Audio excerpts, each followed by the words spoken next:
Gimble's fate.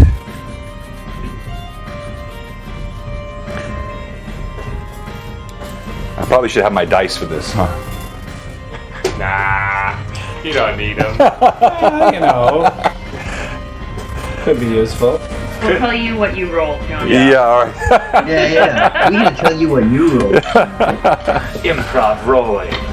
Yes, and. You know, I've seen that too. There's a lot of DMs that are rolling for their players and rolling their checks. I do that occasionally with certain things. I've talked about that, but like they do it for everything. I don't get that. That's half the fun, being a player, rolling your to hit die. Exactly. Like, that's heartbreaking. Hello, Kiegia.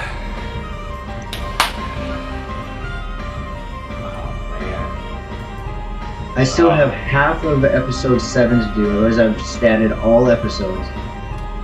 Awesome. To be fair, that's a hard episode. Do you have how many times Brim has gone unconscious? I should. It was on the spreadsheet. I was gonna say, I've adjusted the spreadsheet from the original one. It was I was way too ambitious. Let's see. So Brim has one. Only one? No. Should at least be.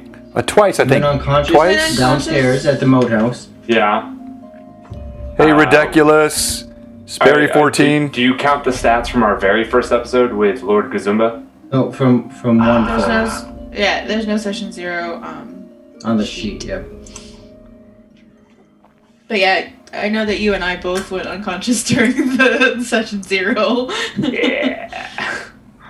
Now, my point of character is just to keep him from being unconscious. So I'm just going to try and buff his HP until he does like 0 damage, but he can just walk and just get punched Well, everything. I kind of wondered if your character might eventually go toward the Gregor Clegane, the mountain in Game of Thrones, you know, after he's corrupted, where you're just this monstrous pile of plate mail and metal and utterly invulnerable but slow as a box of rocks. So we'll see how that all works out. But That's what I imagine, just like the slow moving over, like, when I get there, you'll be in so much trouble.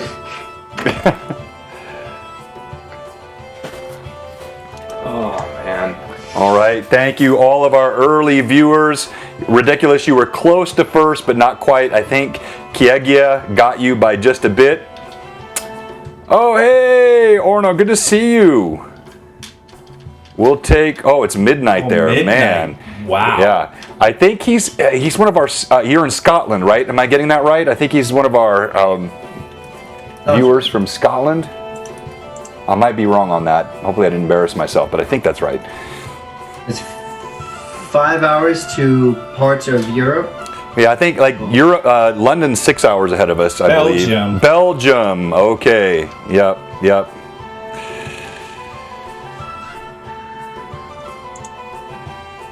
Oh, 11 in Scotland. There we go.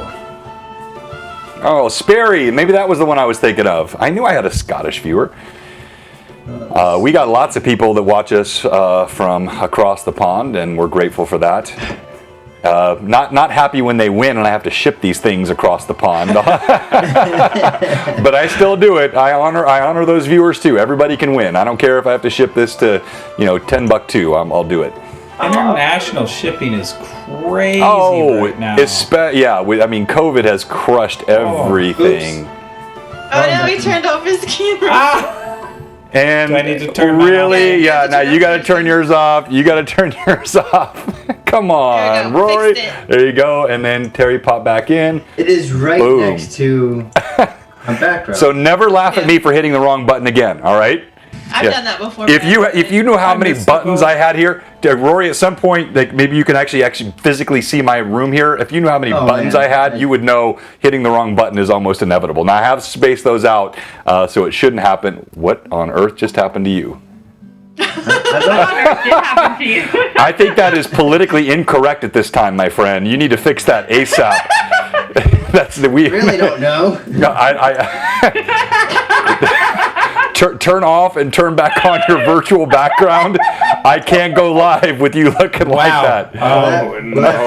Oh, now I gotta turn off my camera. No, don't I? come on, Rory! You're killing us! What's it? What even happened? Oh, What is he mystical. doing? Do you have your green screen thing? No, it should just be your I have a virtual green screen background. checked. Yeah, turn that on and off. Yeah, I'm looking for that button. So go to your virtual background, and it's right below the options. for Boom, choose from. got it. Oh, I can't get my mouse out of here. All right, and let's see here if we have everybody in the right spot. Yes, okay, good. Everybody's in the right spot. All right, that was a little bit of That's fun. interesting. Wait, hold on. Oh.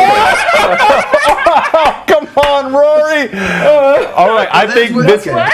We're never going live again. I think this is a sign about You what's can switch your green screen to you. Like, you can pick the orientation of your backdrop, I guess. You've never struck. Hey, Hobby Nut, good to see you. Mystical Unicorn Painting. I'm sorry, I'm not giving away any more dice tonight, Mystical Unicorn Painting. I know you're collecting all my dice, but we're glad to have you on tonight. And all right, let's kick off our couple of pre-rolls. And of course, really excited about tonight, and also super nervous. John, Yes. is your mic on? Because you Yeah, it sound sounds muffled, muffled. like you're not on. Oh, I'm on. Do I have the right mic? I've got the right mic. Hang on here. So this is mic 1. I might go get a sweater. I'm Because cold. you don't Here. sound as clear as Do I still sound muffled now? Yeah. Yeah. You Okay. sounded better earlier before you went to go get your coffee and Stroof. Well, it's the same mic. It's the same. That was better. Oh yeah, it started to do better things. Okay, so I had it sitting on top of my PC. There's probably some magnetic interference happening with the mic. Does that sound better now? Nope. No? How about now? You sounded better briefly, and How about now? It was like when you were bending over. Well, good. I'm glad we're getting this sorted out before. I'm going to switch mic. Yeah.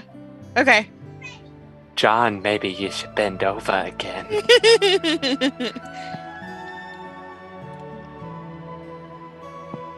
This is all, good signs for tonight, though, Yeah, right? seriously. I mean, everything's going perfectly as planned.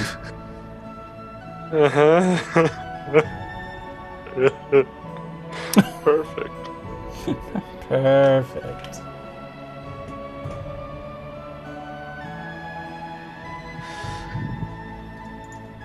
Yeah, your students get to see me as I cry. Well, good, because they actually have to answer a question to get the extra credit. Oh. What's the So, question? I said, It so... depends on what happens tonight. I would Yeah, imagine. so I told them they had to start watching at 7 p.m. EST, and something happens between 7 and 7:30 will be the question that they have to answer. Wow. I was Okay. wondering, like, how could you pick 7? What's going on at 7? Smart. Got it.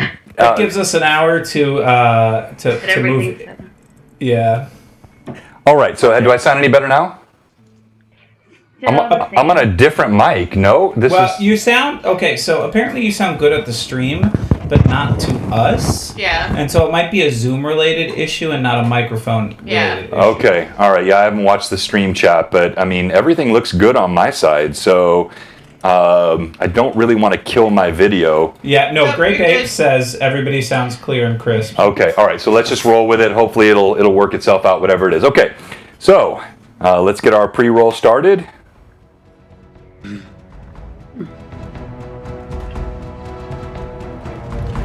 And it is a big night tonight, entitled The Fate of Gimble.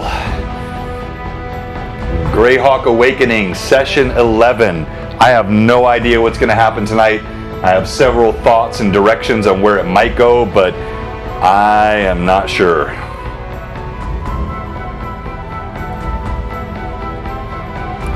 So this is the video I'm going to overlay your videos and your character sheets onto once I have Terry's. And we'll have custom intros for all the players.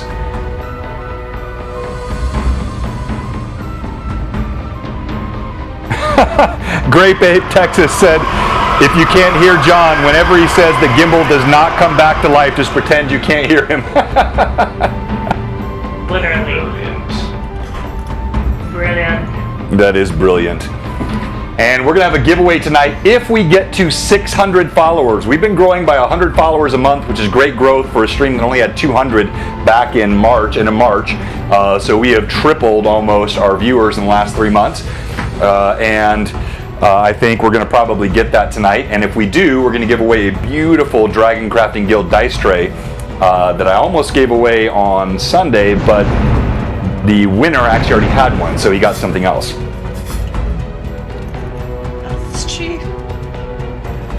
Good afternoon. Good to see you, fandom. Hey, Steve. Welcome.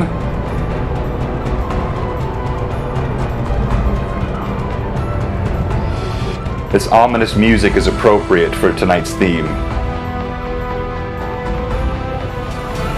Hey, there we are. All that Ultima stuff there in Ulek, that is all part of Jay's modifications to the Greyhawk world. Again, shout out as always to Anna B. Meyer. This map is her map. I just added some animations and music to it. She's incredible. That's the mercantile sounds of the free city of Greyhawk. And then, of course, the origin of our party. Right there around Verbabonk, Hamlet, the Kron Hills, and where we sit today.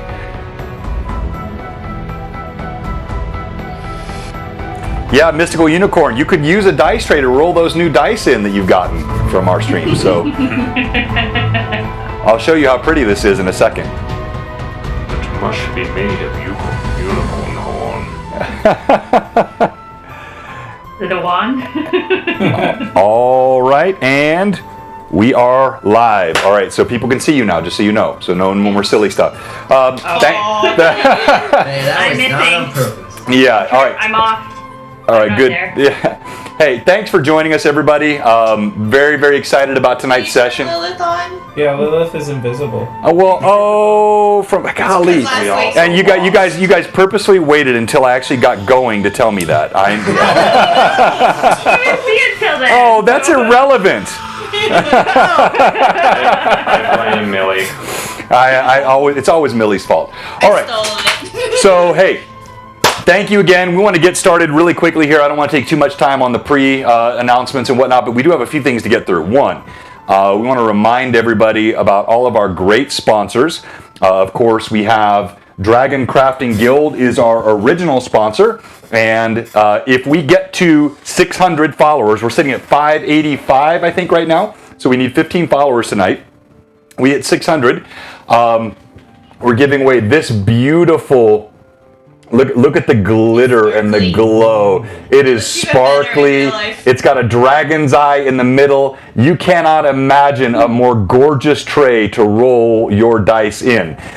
So these are part of the Dragon Crafting Guild line. And Dragon Crafting Guild, every player's best friend, every player's worst enemy in the hands of a DM. Guaranteed to roll more nat 20s, except... not really, but they are awesome, and this will be given away if we get to 600. If not, we'll save it for next time, but I've got that over here. Then, of course, Frederica Draws. She does all the artwork for us. She's incredible. She's working on new art for me right now. She's got something coming for the upcoming Orth Journal 34 that is mind-blowing. She's also doing the new PC for our Sunday campaign.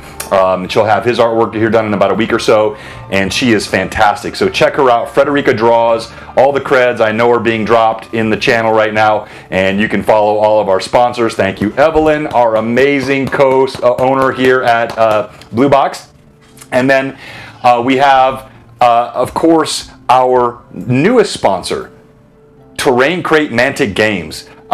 They have really, really neat stuff. If you don't know Mantic Games, you need to check them out.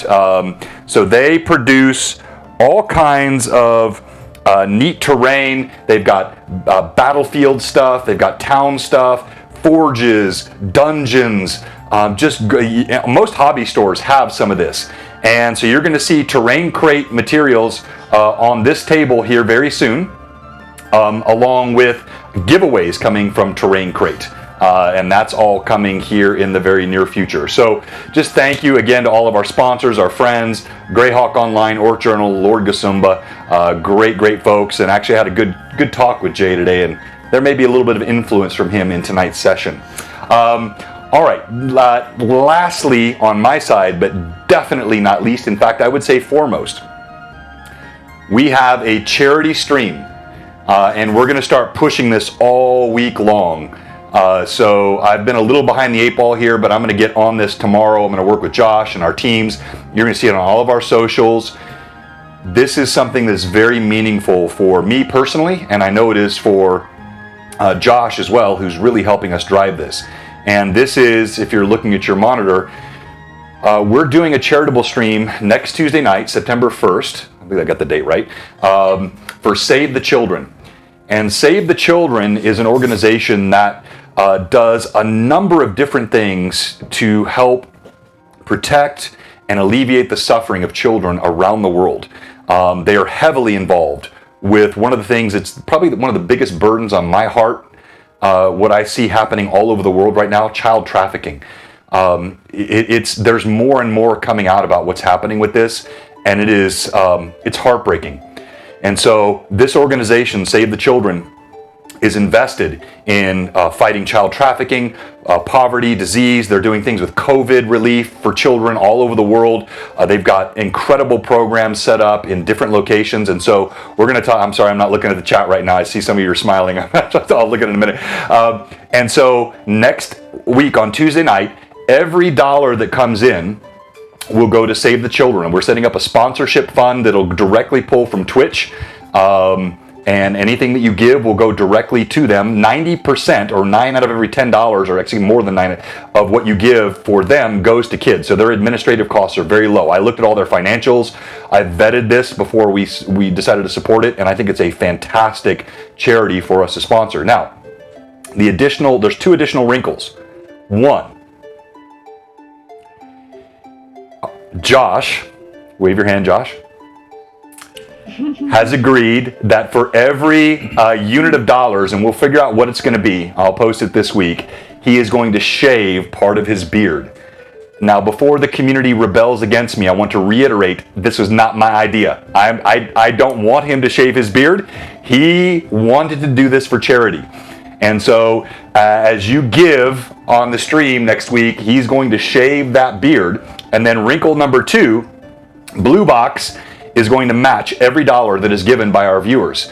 And so as you give next week, we're going to match what you give, and I'm hoping we can raise a substantial amount of money next week for Save the Children. It is a fantastic charity. And I'll stop there. Any comments from any of the players before I move on? You're all speechless. All right. I'm just really excited to be able to be part of this charity and really hope we're able to get a lot of good out of this. And thank you to all the watchers that are going to be helping us out in this next week and helping out kids all over the world next week. No, I think that's exactly right. I think it's going to be a fantastic stream. All right, and then lastly, Virtual Greyhawk Con. That's coming up October 2nd through 4th. So if you haven't signed up for that, make sure you log in. Virtual Greyhawk Con. We have got our creds posted already in the chat. You can join the con, sign up, but then don't miss signing up for the Blue Box streams. We have one on Friday. That's an open stream. We already have the players, but it's going to be a one-shot. It's going to be a fun one-shot. I'm using a module from Carlos Lysing of Castle Entertainment. And then on Sunday, it's going to be a special episode with this group. Our Greyhawk Awakening stream will happen on Sunday, October 4th that week, and we'll have some special things planned. All right, all that out of the way, let's go to what happened last time. Alright, so last time we started off in combat with a creature known as the Paling. And we were in a bit of a precarious position in which Melee deflected his attacks to save the lives of Shorewind and Grim. Combat ensued, and we actually managed, surprisingly, to get a few good hits in before the Paling heard something off in the distance as a group of orcs from a patrol approached, and he said he would see us again later. And he disappeared in a silver flash and went into the ether. from behind Winston, and Lilith became quite concerned. 4 orcs emerged from between the hills, and Shorewind dashed to intercept so that he took the attention of 3 of these orcs to defend Millie. And of those 4 orcs, Winston killed 1.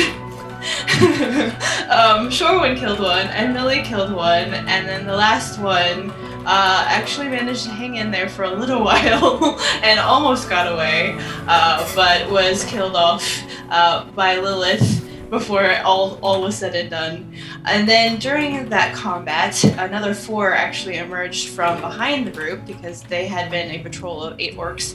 One of those orcs was a very large orc with a spear. Brim made quite the intense challenge to that very large orc to try to bring his attention to Brim. Gimble had tried with several of his magic spells to varying levels of effect. The final spell that he had used was his silent image to create a red dragon. And let's let Gimble, if you don't mind, Evelyn, let's let Gimble, or Rory, respond to kind of what he was thinking and the outcome of that and what he felt about the outcome of that. Because that was a very important moment in the game. With a moment of anticipation of being able to create a massive red bolstering dragon right behind the orcs, hoping to intimidate and scare them into at least a distraction, if not fleeing. He's calling out that I am with this dragon. It didn't work out so well. Well, why not, though? Well, apparently they are in love with red dragons because their leader, Orc, has a red dragon that I pulled the image from. Well, now help me out here, because I should probably go back and rewatch this. I want to make sure I don't have this wrong. My recollection was you specifically stated that you recreated the dragon that you saw the orc atop. Right. Oh, okay, yeah. They saw a beefier version, but basically they saw the dragon that their leader has. Gotcha, okay.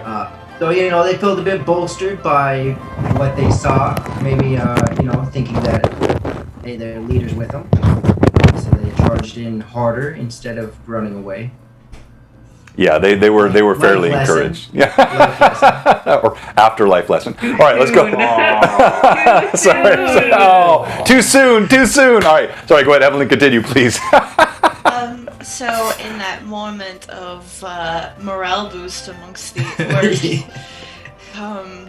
Gimble was slain by a spear from the largest orc. It went through his neck and killed him instantly. And in that moment, Millie let out a cry and charged right towards that orc and took his head off in vengeance for her fallen ally. Lilith cast an obscuring fog spell to cover and try to protect Gimble's body. Ashwin had frozen one of the orcs in his charge towards her. Brim cleaved 2 of them in a most magnificent 2 heads in one stroke. And with the final orcs finished off, the party now had fell to silence. And I'm sorry, I was distracted momentarily, Evelyn. You probably said this and I missed it. Did you not mention the exploits of Winston? Oh, I mentioned. Oh, okay, all right. So yeah, he was incredible. He trampled the one that tried to run away. Yeah. And he also killed another one. So, yeah. Winston was the right there with Brim as the prime. Yeah. Yeah. So the group fell silent at the loss of their ally, who was kind of the pure fun of the group, I would say. He liked to play his pranks and he was the joy, and people, it was not a good moment, and As a bit of a short victory. Yeah. Ryam showed up just in the nick of late. Millie took some of the orcish blood that was on her blades and actually left a message in orcish on one of the rock faces saying your lives are forfeit, in mourning for the other orcs that might pass through. The group decided that it would be good to try to take Gimble back to his people in his settlement that we knew was nearby. Rayam offered to guide the group there, and she and Brim spoke a little bit. He apologized for sending her away, and she apologized for leaving, and Millie broke down and apologized. No, that didn't happen. Lilith did go up to Ryan with the map and asked her where they would needing to go in case Ryan decided she was going to take off again, in a very punctuated manner. And then Lilith brought the map back to Millie to show her where they were going, since Millie had been helping them get where they had been going at this point. And so the group set off to the cave where the gnome settlement is, and they moved along in silence. The sun was high in the sky, but it was a little chill because we are in the middle of Patchwall right now. But no conversation was heard. It's very unusual for this group to move without words being said. Lilith actually asked Brim for his the shirt that he sleeps in, and she used it to cover Gimble's body that had been laid on top of Winston, with Lilith and Shorewin had actually lifted him up there gently and placed him so that Winston could carry Gimble. As the group approached the settlement, Ryan suggested that perhaps Brim stay back in case that he might not be a welcome presence there, and he agreed and kind of sat down and hid in the hill while the rest of the group went forward. Millie gave Brim a squeeze on the arm, just a kind of a moment of, support, and then Lilith came up and gave him the forehead touch that she does with everyone, and basically said that if she would do anything that they might need to do to get him to be able to come in with the others. As the majority of the group approached the cave, there were two gnomes that stopped them and spoke to them and asked who we were, and we told them that we were bringing Gimble back. And Garam, Gimble's friend, actually heard Gimble's name and came out and asked where Gimble was. The other gnomes said that they had seen Brim, and so Millie volunteered to go back to get him because they said that the only way the group would be allowed in was if they left their weapons and that Brim came with them. So Millie went back to him and they had a conversation. She actually saw Brim hitting himself and talking to himself. And they had a very emotional moment between the two of them. And then they went to join the others. Everyone moved into the cave, except for Winston, who was left outside nearby the mouth of the cave. And the group inside, Gimble's body was actually carried by Garam mostly, though Lilith aided him. And then once they were inside the cave, his body was laid down, and a robed gnome with a staff actually cast some sort of spell that caused Gimble's body to lift off the ground. And the robed gnome asked why Gimble was worthy of being helped by the gnomes. Millie offered a few words. Shorewin made a very quite impassioned plea on Gimble's behalf, and then Brim also spoke up on Gimble's behalf. And Brim in particular was very upset by the fact that the gnomes had spoke against Gimble. He's his best friend, and was the first one that had ever smiled. And there's nothing like an angry half ogre to persuade gnomes, right? And the gnome said, well, that's all we were looking for. This was the challenge of the gnomes. We needed to make sure that, seeing such friends around Gimble, we are so, we may be able to help him because of the words you've spoken. Yeah, you state there was an innate sense that there was value derived from someone's life based on what their friends and companions had to say about them. And while this was a beloved figure in the clan, he'd been gone for 25 years. And so what had become of him, what he had grown to, was really defined much by the players on the stream. So, all right, so let's wrap this part up. Any other comments on that? And the final thing was they levitated Gimble towards another room further into the cave and said, we will do what we can. And that is where we ended our last session. Okay. Hey, good to see you, Cold Steel Penguin. I'm sorry if I missed anybody, but good to see all of our many viewers. All right. So that was a little bit longer than I normally like for an intro, but I'm actually stalling because I'm so afraid of what's going to happen. All right. So let's go quickly.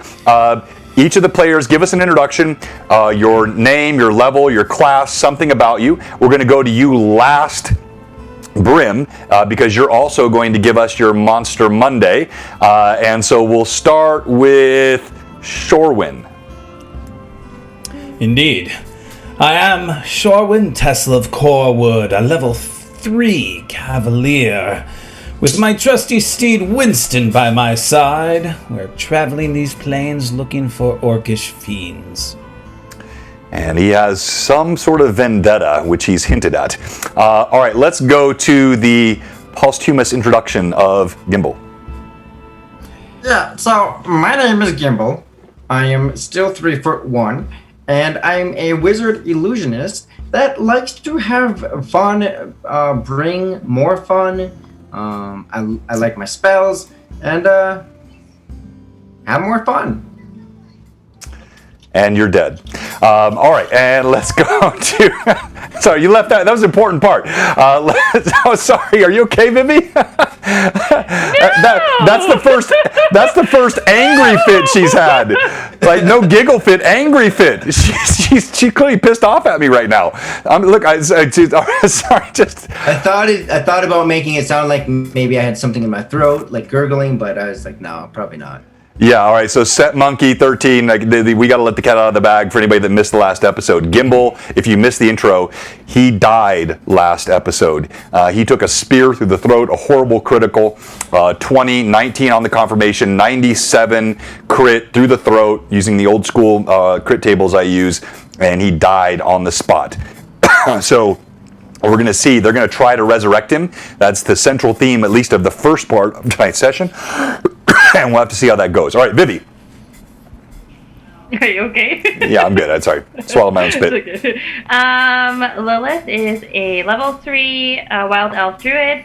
She likes to collect odd trinkets, doesn't care for money, has a extreme fascination with Winston, and likes to braid flowers in his hair.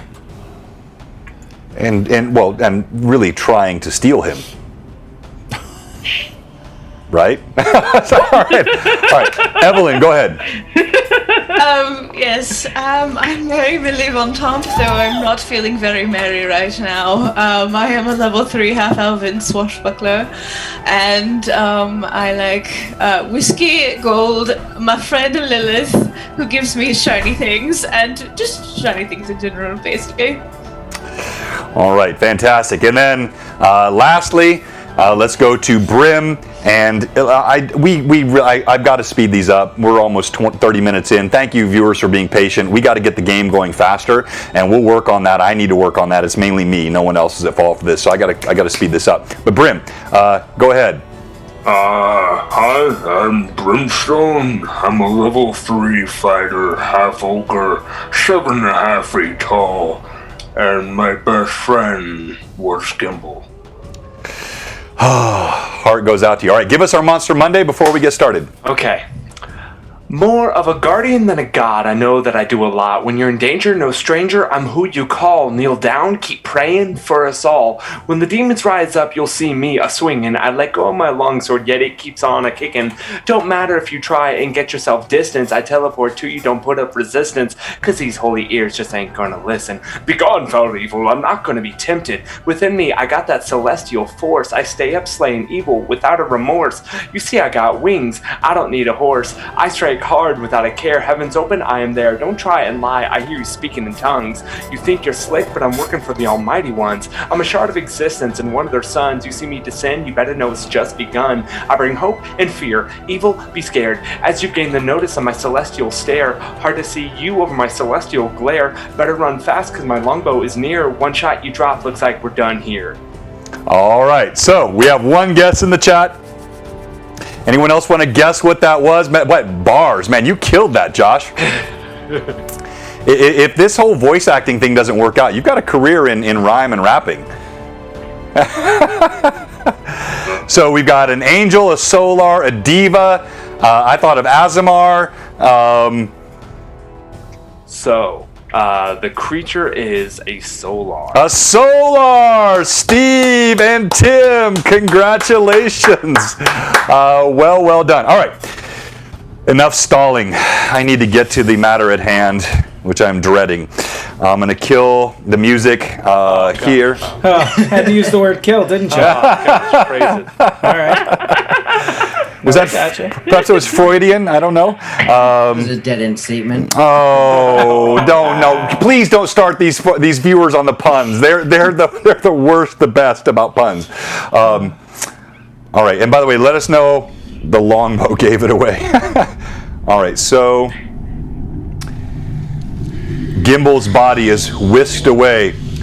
Hey, thank you very much for the cheer, Tim. Oh, he gave 300 for Gimble. He's trying to get back in the good graces of the players, clearly, after all those DM advantages. And also, I missed a follow, but thank you for the follow, which was... oh, you know who you are. Sorry, my thing's not popping up here. Oh, Lex Charisma. Thank you, Lex Charisma, for the follow. We're about 14 away from 600. If we get to 600 tonight, we're giving away a Dragon Crafting Guild dice tray. You are left behind. You're in the Gnome Hold in the Cron Hills as the body of your friend Gimble silently floats away. You hear the pacing steps of the gnomes that trail behind him. You're left alone in this room. It's a chill cavern with one light, just a pair of torches on either side of the walls, casting a pale illumination that gives no heat and no warmth. Though you were given no overt instruction, you had the definite sense that you were to remain here, and you are completely alone.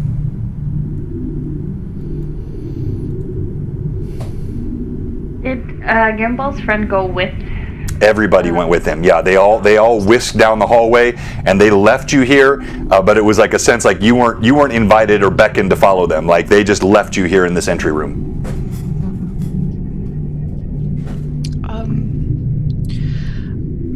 Millie is going to walk up to Shorewin and thank you for speaking for him. You did not have to. I could tell.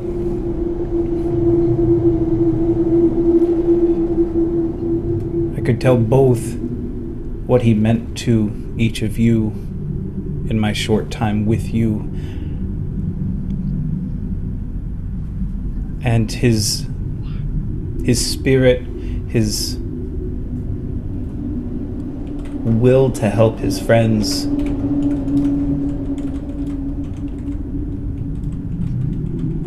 his willingness to protect his friends. It's the same sort of calling I have as a cavalier.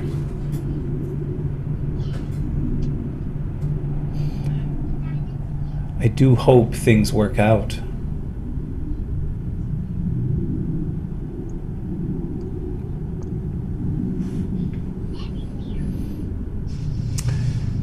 The chill air is silent. The sounds of the gnome's footsteps retreat into the darkness. The torches gutter on the walls, casting strange illuminations. Ashford.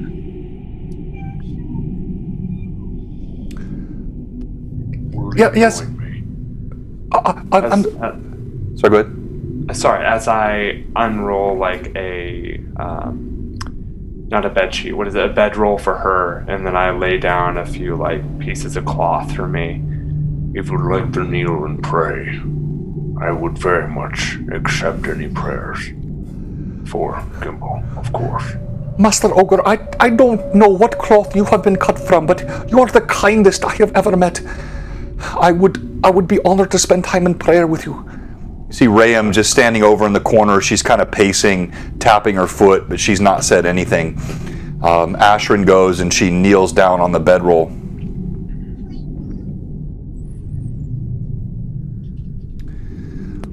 She bows her head. She starts muttering a prayer. You hear her calling out Gimble's name several times. You hear the plop of her tears as they hit the bedroll in front of her. At one point she reaches out, she places her hands on your hands, and you feel that she's trembling. I put one of my hands on top of hers and just keep praying.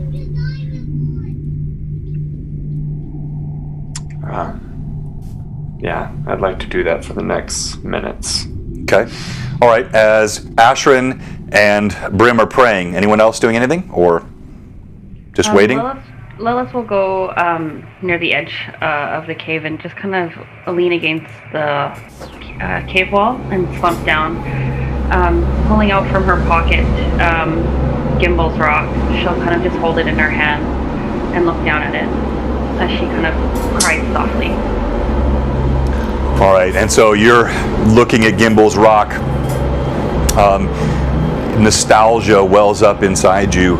All of his witty comments, all of his fun moments, his cleverness, his quips, and his good-heartedness, it all just sort of comes back to you. Even as you look at the rock, you feel not only a sense of thinking about Gimble, but Jeru Ashstaff flashes through your mind. There is some sort of connection here.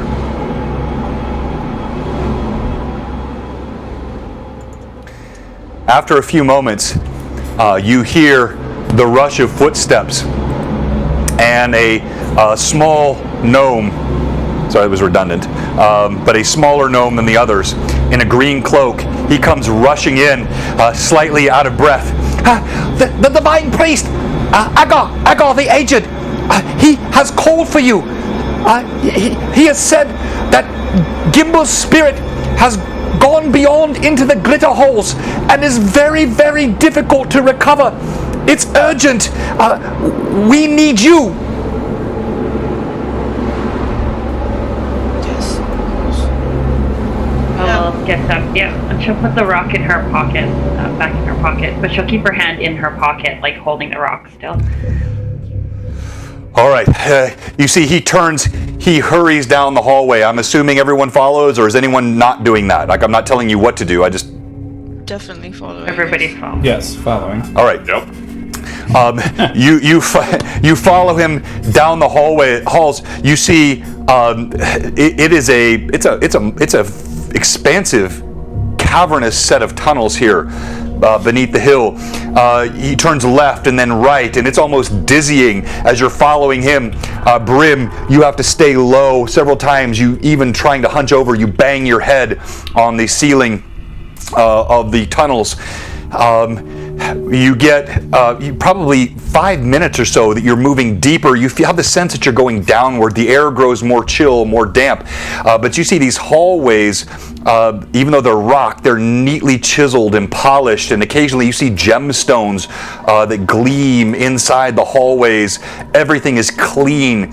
It is a beautifully carved, cavernous area. As you move to the point where you're almost dizzy from all the turns, the gnome in front of you, he stops and he looks over at you and he says,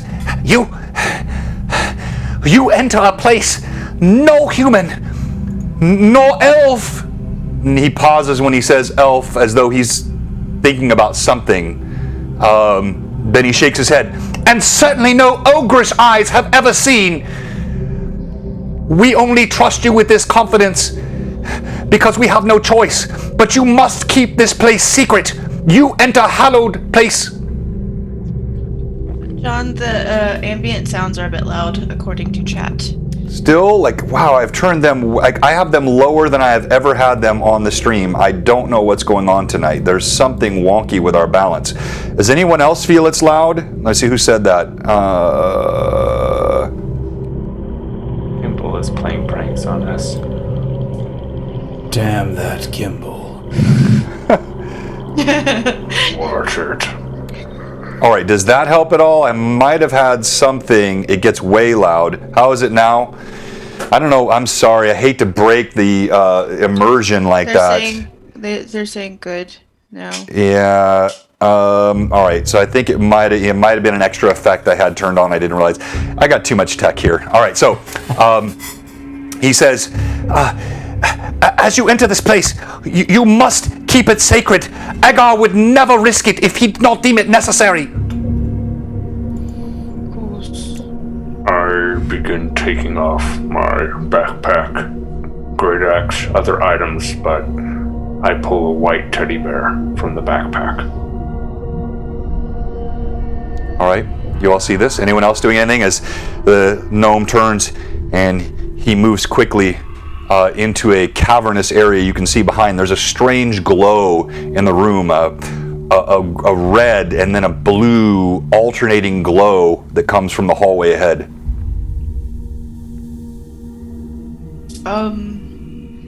Anyone near Millie just kind of sees her kind of look through a pouch a little bit for a moment and then close it back up.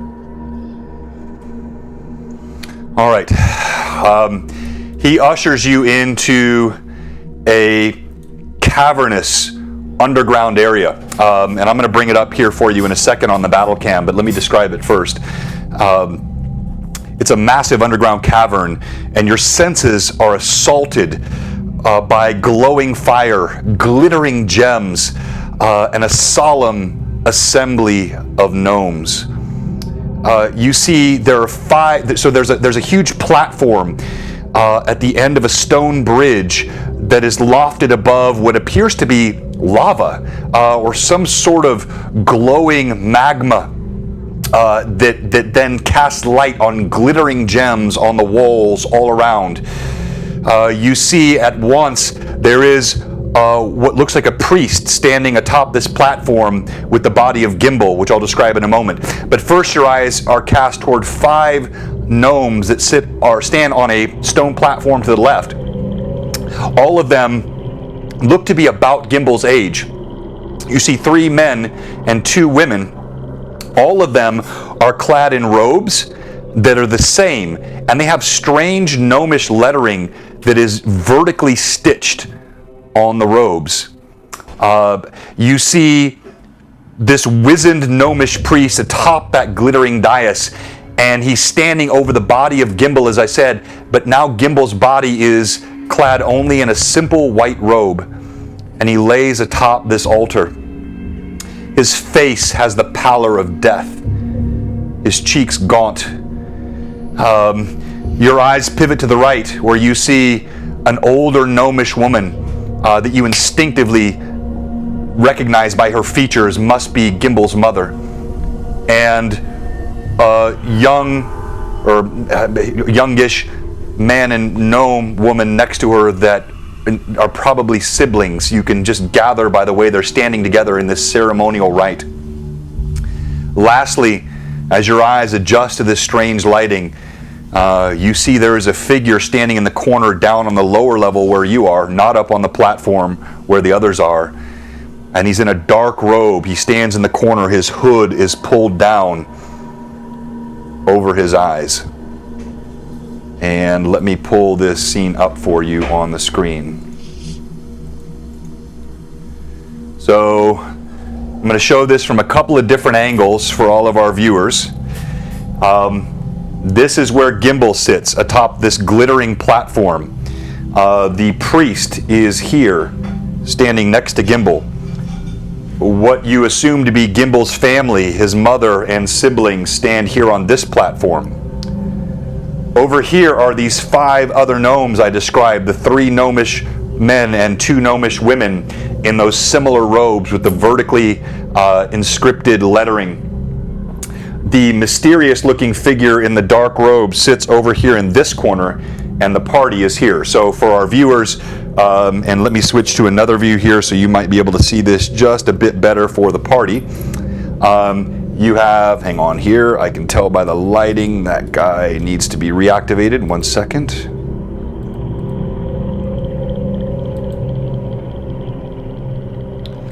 So you have Brim here, the half-ogre.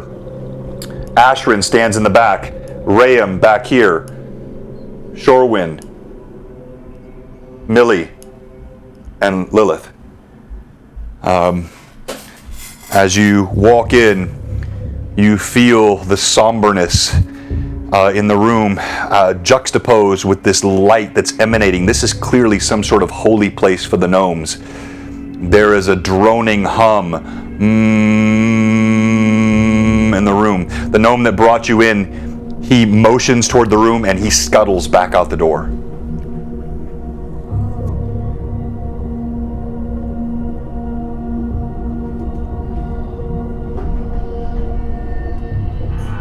Brim bows.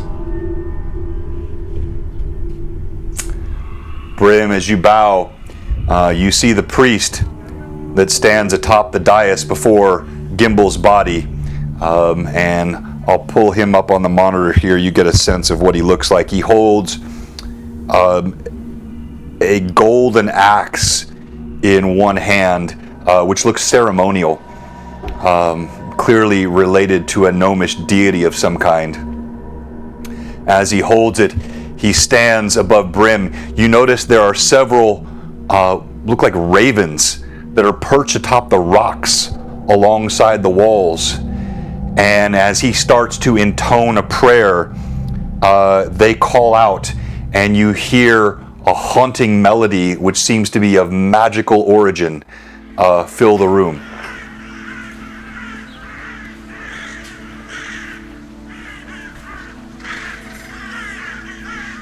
He begins to intone this prayer. You hear his voice a little deeper than the other gnomes. It resonates through the room.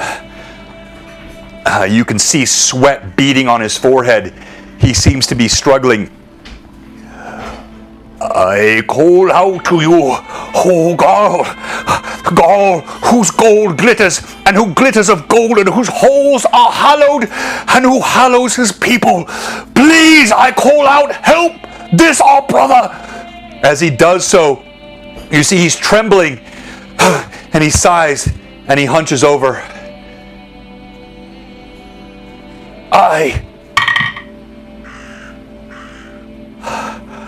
I do not think I can call him from beyond. He seems too far gone.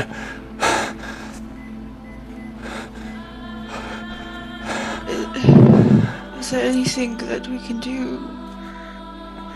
I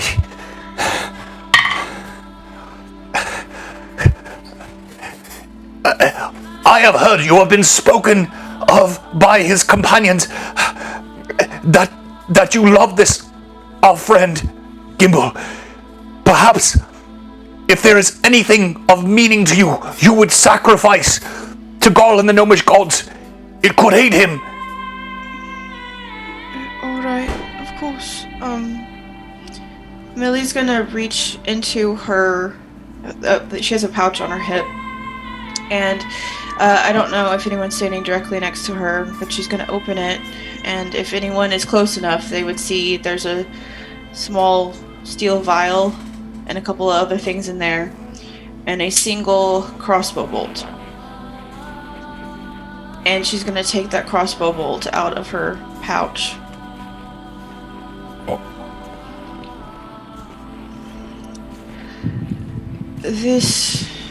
might seem like a simple thing, but it is a very valuable thing to me. But not only that, we together are the Wayward Bolt.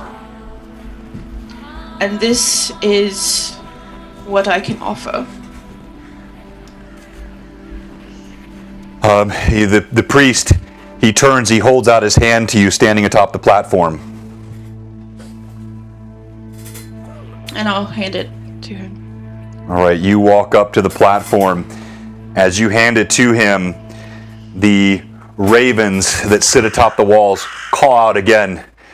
He lays this bolt atop Gimble's body. By the way, I know what that was. That's from her backstory. Holy smokes, that was huge. All right, anyone else doing anything?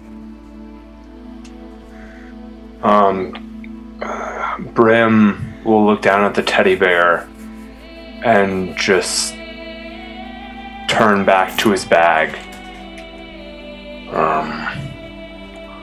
Gimble, I'm sorry. This is not mine to give. And he's going to put the teddy bear back, but he's going to pull out the Gimble stick. We can always make another one. But you gotta come back first. And he's going to step up to hand it to the priest. I'm trying to give up my rage for you, Gimble. I need you back. So this is the GSU stick, right? Yes, all right, this is the only GSU stick in existence. All right, you hand it to him. You step up to the platform. The priest takes it. As he does so, he's clearly ready to return to the ceremony, but he's waiting to see if anyone else has anything that they want to offer. Lilith will step forward, and she'll remove the owl totem that she wears around her neck. That's from her clan, and she'll take it off and hand it to the priest. Oh my gosh, the love for Gimble. These are important items. Holy. All right, so you hold up the owl skull.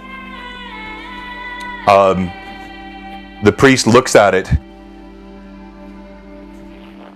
This is a place which is holy to all who are winged. Your gift is appreciated but cannot be accepted. And he hands it back to you. And you hear the ravens call out again.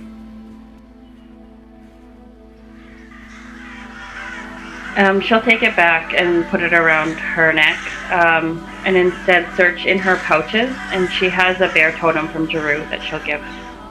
Perhaps this instead. He nods, he takes it.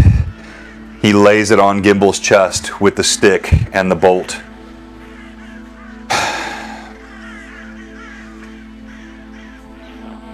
Ashrin walks forward. I have not to give that of the meaning of what these have given, but I have taken too much glory and too much pride in my own appearance. You see, she takes her beautiful long red shock of hair and she pulls out a dagger and she saws it off. And she takes the shock of hair and she puts it in the priest's hand. He nods in seeming acceptance. And again, you hear the crows. He lays all of this on Gimble's body. And he returns back to his prayer. Once again, Lord Call, the light of the gems is not just meant for joy, it is meant for the living of beings. Your light is the light which lights the light of every gnome. And this is a noble, noble son, a brother, one of our tribe. And his companions have sacrificed greatly for him. He is worthy, and we call out to you, and we beg you, restore him to life. All right, Rory. It is your time, my friend. Now, as you pull out your D20s, you had to have an 11, that's your con, or lower, which gives you roughly a 54% chance. I'm allowing you to use an advantage. You consume all, so you'll lose all your advantages, which we're going to round up, so that's a 6. Now, based on the actions of the players and the sacrifices that they have given, we're going to drop that to a 5. Those sacrifices have made a huge difference for you. There's one last thing I'm going to allow to do, and by the way, I wasn't going to do this, and I was encouraged to do this by a friend of our show. I want to let the viewers participate. So if we get 1,000 points of cheers, or 1,000 bits, we're going to drop that by another point for Gimble. And this is not about the money. This is just about allowing our viewers to participate in this process. Also, if you have 50,000 channel points, you can cash those in equivalent to 200 bits. So cash in 50,000 of your channel points. That's 200 bits. Okay, well, Proto-Woot. Hey, John. Yes, go ahead. Go ahead. I have a question. Uh-huh. Yeah, so I was actually going to step forward. All right, go ahead. Yeah, I didn't want to cut you off. Go ahead. No, and well, you moved in, and Shorin, after seeing each of these members come forward and give this what he's viewing a priest, these items that obviously mean so much to them, remembering how Gimble fought, Shorwin steps forward. All right. The priest, he's about to cast the spell, but he pauses as you walk forward. Shorwin reaches underneath his armor into a little pouch by its side and pulls out a comb, ivory.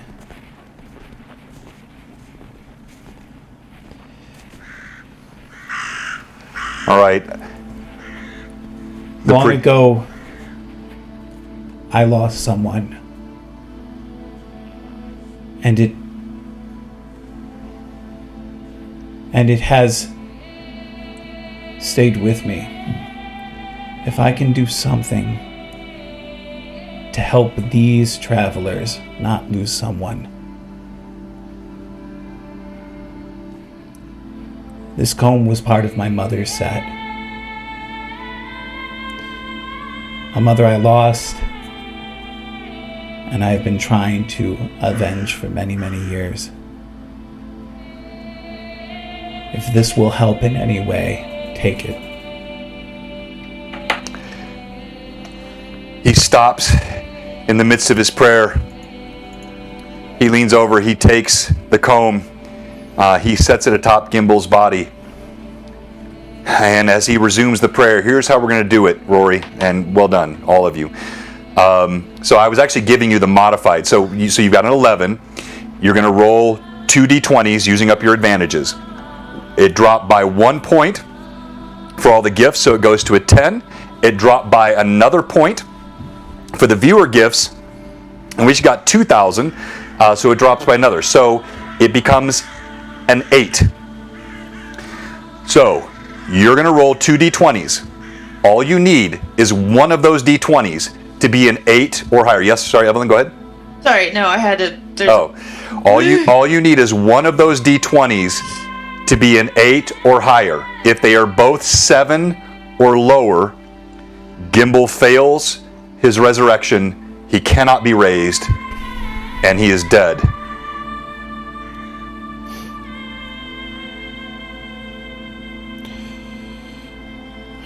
Thing before I roll.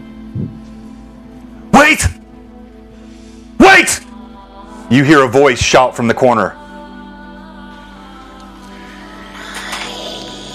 Thank you for the cheers. Oh, is that a hype train? I don't know if we've had one of those. A hype train. We got a hype train. Thank you so much, everybody. As the priest is about to conclude, you see this robed figure step forward from the corner. Thank you, Ren Reb. You guys are awesome. And don't forget to follow, because we're going to have a giveaway of a dice tray if we get to 600 tonight. The figure that steps forward, he is completely obscured by his robes. But as he does so, thank you, Jay. As he steps forward, he holds out something in a hand, and as the hand stretches forth, you see the skin is black and ebony as night. Slender, elvish fingers. You instantly recognize the skin of a drow. He holds something in his hand which appears to be incense. This is something that we found. It was on the body of a gnomish lord. I found a note pinned to it that it should not be given except to one of noblish and most worthy blood. Gimble was my friend, and I could not render this until I knew that it was the calling that I should do so. Burn this incense. And he hands it to the priest. As he hands it to the priest, by the way, quick OOC, and hey, thank you so much, everybody, for all the cheers. Thank you for the sub, Tim. We're going to have an after chat after the stream, and we're going to talk about what just happened from this book. And shout out to Jay, because he and I talked about this today. He hands this incense. The priest lights it and starts burning it. All right, so Gimble, this has now dropped down to a 6. All right, so it is well stacked in your favor, my friend. No pressure. Thank you for the subs. Thank you for the gifts. Thank you for the followers. I need to kill players more often. No, I'm just kidding. All right, so as the priest lights the incense, it fills the room with an aromatic scent, pungent, almost like damp wood burning in a fire. As it blossoms through the room, there's a glittering of all of the gems. The crows continue to call out. And Gimble, we need you to point your camera at your dice tray. Roll those 2d20. You just need one of them to be higher than a 6. That's all you need. And thank you for the subs. We appreciate it so much. And oh my gosh. Gimble, I've been nervous about this all week long. So as he preps his camera, he's going to roll these 2d20s. Now, here's the way Resurrection works. As a reminder, it's very difficult in my games. This first time, the roll's been modified by the gifts of the viewers and the gifts of the players, the sacrifices. Also, this mysterious drow and whatever he has offered up have influenced it. But even if he's resurrected, he will then still roll a d4. He's going to lose at least 1 point of constitution permanently. Thank you, Kika. He's going to lose, if he rolls a 3 or a 4, he loses 2 points, which will be important for Gimble, because Gimble's got a constitution of 11. So that will drop him to 9 if he's resurrected, and that would...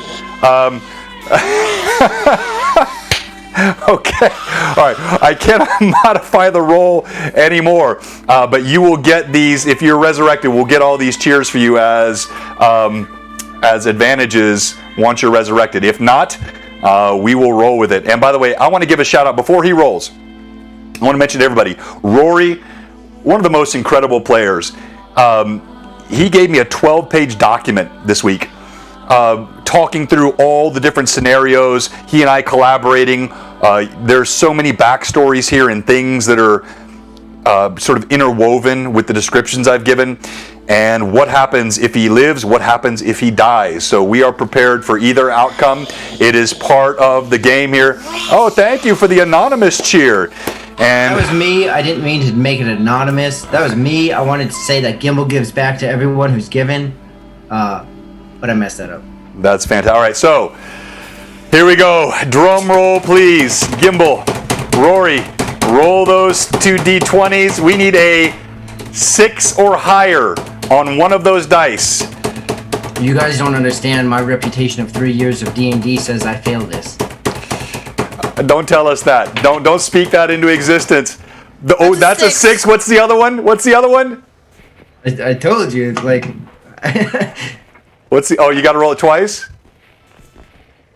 Oh, it's a spinning die. Oh. What is that? I've never seen one like that. That's a 10. That's a 10? As the spell is cast, there is a powerful aura of magic that suffuses the air. All of the gems on the walls glow brightly. The priest staggers back underneath the light and the power, and he I see you, Carl. I see you. Bring down your power. You see Gimble's body. There's a portal that opens in the middle of the room. As the portal opens, you see green light that suffuses the room. You see this sliver of spirit fall back into Gimble's body, but you see then 2, 3, 4, 5 green claws that seem to grab the edge of the portal and pull it wide. Even as Gimble's body shakes, you see these green, diaphanous-looking spirits, these evil creatures, these some sort of spirit from the nether realm pulls their way through the portal along with Gimble, and 6 of them suffuse their way into the room. They look like this. Oh, good.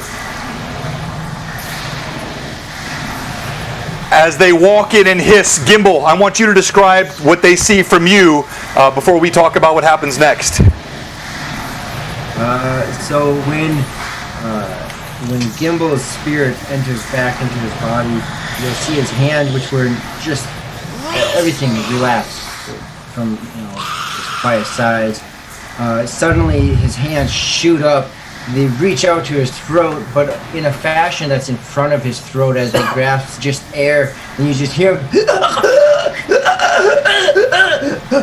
as he is shaken in compulsion, believing there's a spear in his throat, and for the next about 30 seconds to a minute before he finally realizes it's not there, he just has this bit of a compulsion. As Gimble, you see he's grabbing an imaginary spear and he's convulsing atop the dais, gasping for air. The priest staggers back, waving his ceremonial axe in front of these creatures that have flown through the portal. And it will be initiative when we come back from the break. Huzzah! Gimble made his roll! Thank you, thank you, thank you! All of our viewers, all of our players. The role play was fantastic. And by the way, I think everybody understands this. He legitimately, to give him psychological first aid. Yeah, no kidding, Tim. He legitimately was could have been gone. Yeah, like that's got to be part of the game. Proto Whoop, man, you're crushing it tonight. Thank you, everybody. But Gimble was such a beloved character as a DM. I really didn't want to see him die. But you have to be prepared for death in this game, or it's not real. It doesn't feel real to the players. Now, that doesn't mean that Gimble is not changed. A trip to the beyond and what he encountered. It remains to be seen how Gimble returns. But in fact, he has returned. And after the break, we'll resume the combat with these bizarre creatures, these ethereal beings which have flown through the portal, somehow piggybacking behind the gateway between realms, which is opened by the spell of the priest. And that combat will resume after the break. Blue Box. Oh, by the way, before we go to break, just a reminder. If we get, I haven't been tracking followers. I know we've had, I tell you what, you know what? Forget the follower. I don't care. Because I know we're more than 585. My thing's not updating. The gifts that came from you tonight, we're giving this away. So this dice tray from Dragon Crafting Guild, gorgeous Dragon's Eye dice tray, will be given away after the break, coming on the back half of the stream. And Gimble, we're going to give you plenty of chance to roleplay. But go ahead. What do you want to say, Roy? I was just going to say, it seemed like you kind of liked it the other day. Do you want to throw it out the code now and just have them start to do the entry now for the tray? Or do you want to wait for that? Yeah, let's do that. So let's do it right after the break. So we'll start it right after the break, and then we'll remind a couple of times before the end. It won't be too terribly long tonight, but we're going to see what the party does. And oh my gosh, I can't express the relief that I have right now. When you started down talking your rolls, my friend, you had me scared. I rolled a 6. I know. I thought the second one was a 3 at first. I did too. I thought it was a 3 too. I know. I was like, oh my gosh, he just died. Like, Although I suppose we could keep this going during the break, though. all right, so you're going to roll the D4 for your con loss after the break. All right, so 1 to 2, you lose 1 point of con. 3 to 4, you lose 2. That's huge for you because you've got an 11. So that'll drop you into a negative. You'll lose 1 point of, you'll lose 1 hit point per level if you draw that 2 because it'll drop you into a -1 with a 9 con. So we're going to go to break. But before we go to break, we have one question for our viewers. If you're watching right now and you haven't, which I can't imagine anybody that hasn't subbed. I've seen all the subs and thank you for all the gift sub, Machik, and other. Got to a level 3 hype train, y'all. The level 3 hype train. Thank you guys so much. We've never had one of those. That was so cool. But if you haven't followed us yet, if you're lurking and you think like, wow, what is this D&D thing? Maybe you're one of Terry's students and you have no idea what you've gotten yourself into. This is fun. It's great role play. It's great theater of mind. It's cool minis. It is old school D&D in its best. And we have one question for you. If you haven't followed us yet, what are you doing? What are you doing? Give us a follow. We'll be right back after the break. Kill Gimble again. See if we get to level 4. That's terrible. Wow. Let's not do that. That is the Can't afford the con. that is the worst idea I've heard all day. No. Yeah, So John, About the con.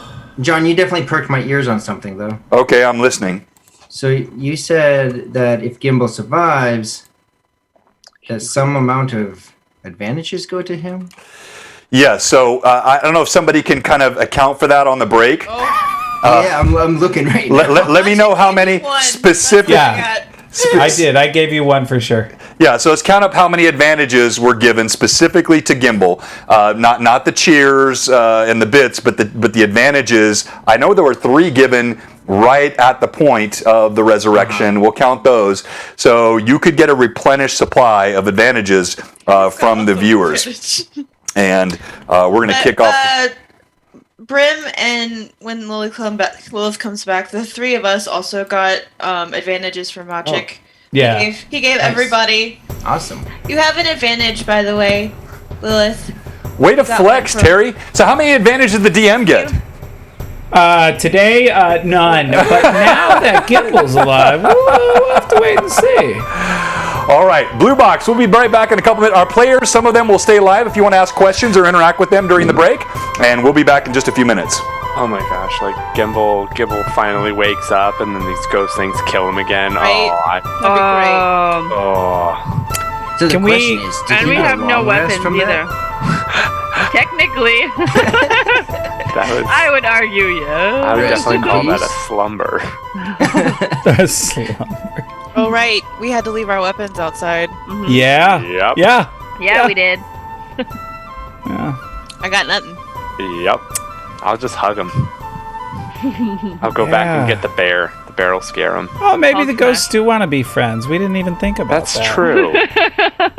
Ooh, maybe they just want us to help them get them back to their bodies, like they had last rites that they want us. Oh, yeah. Maybe. Somehow I complete them. doubt it, but... No. I'm pretty sure that's. Yeah. No. Okay.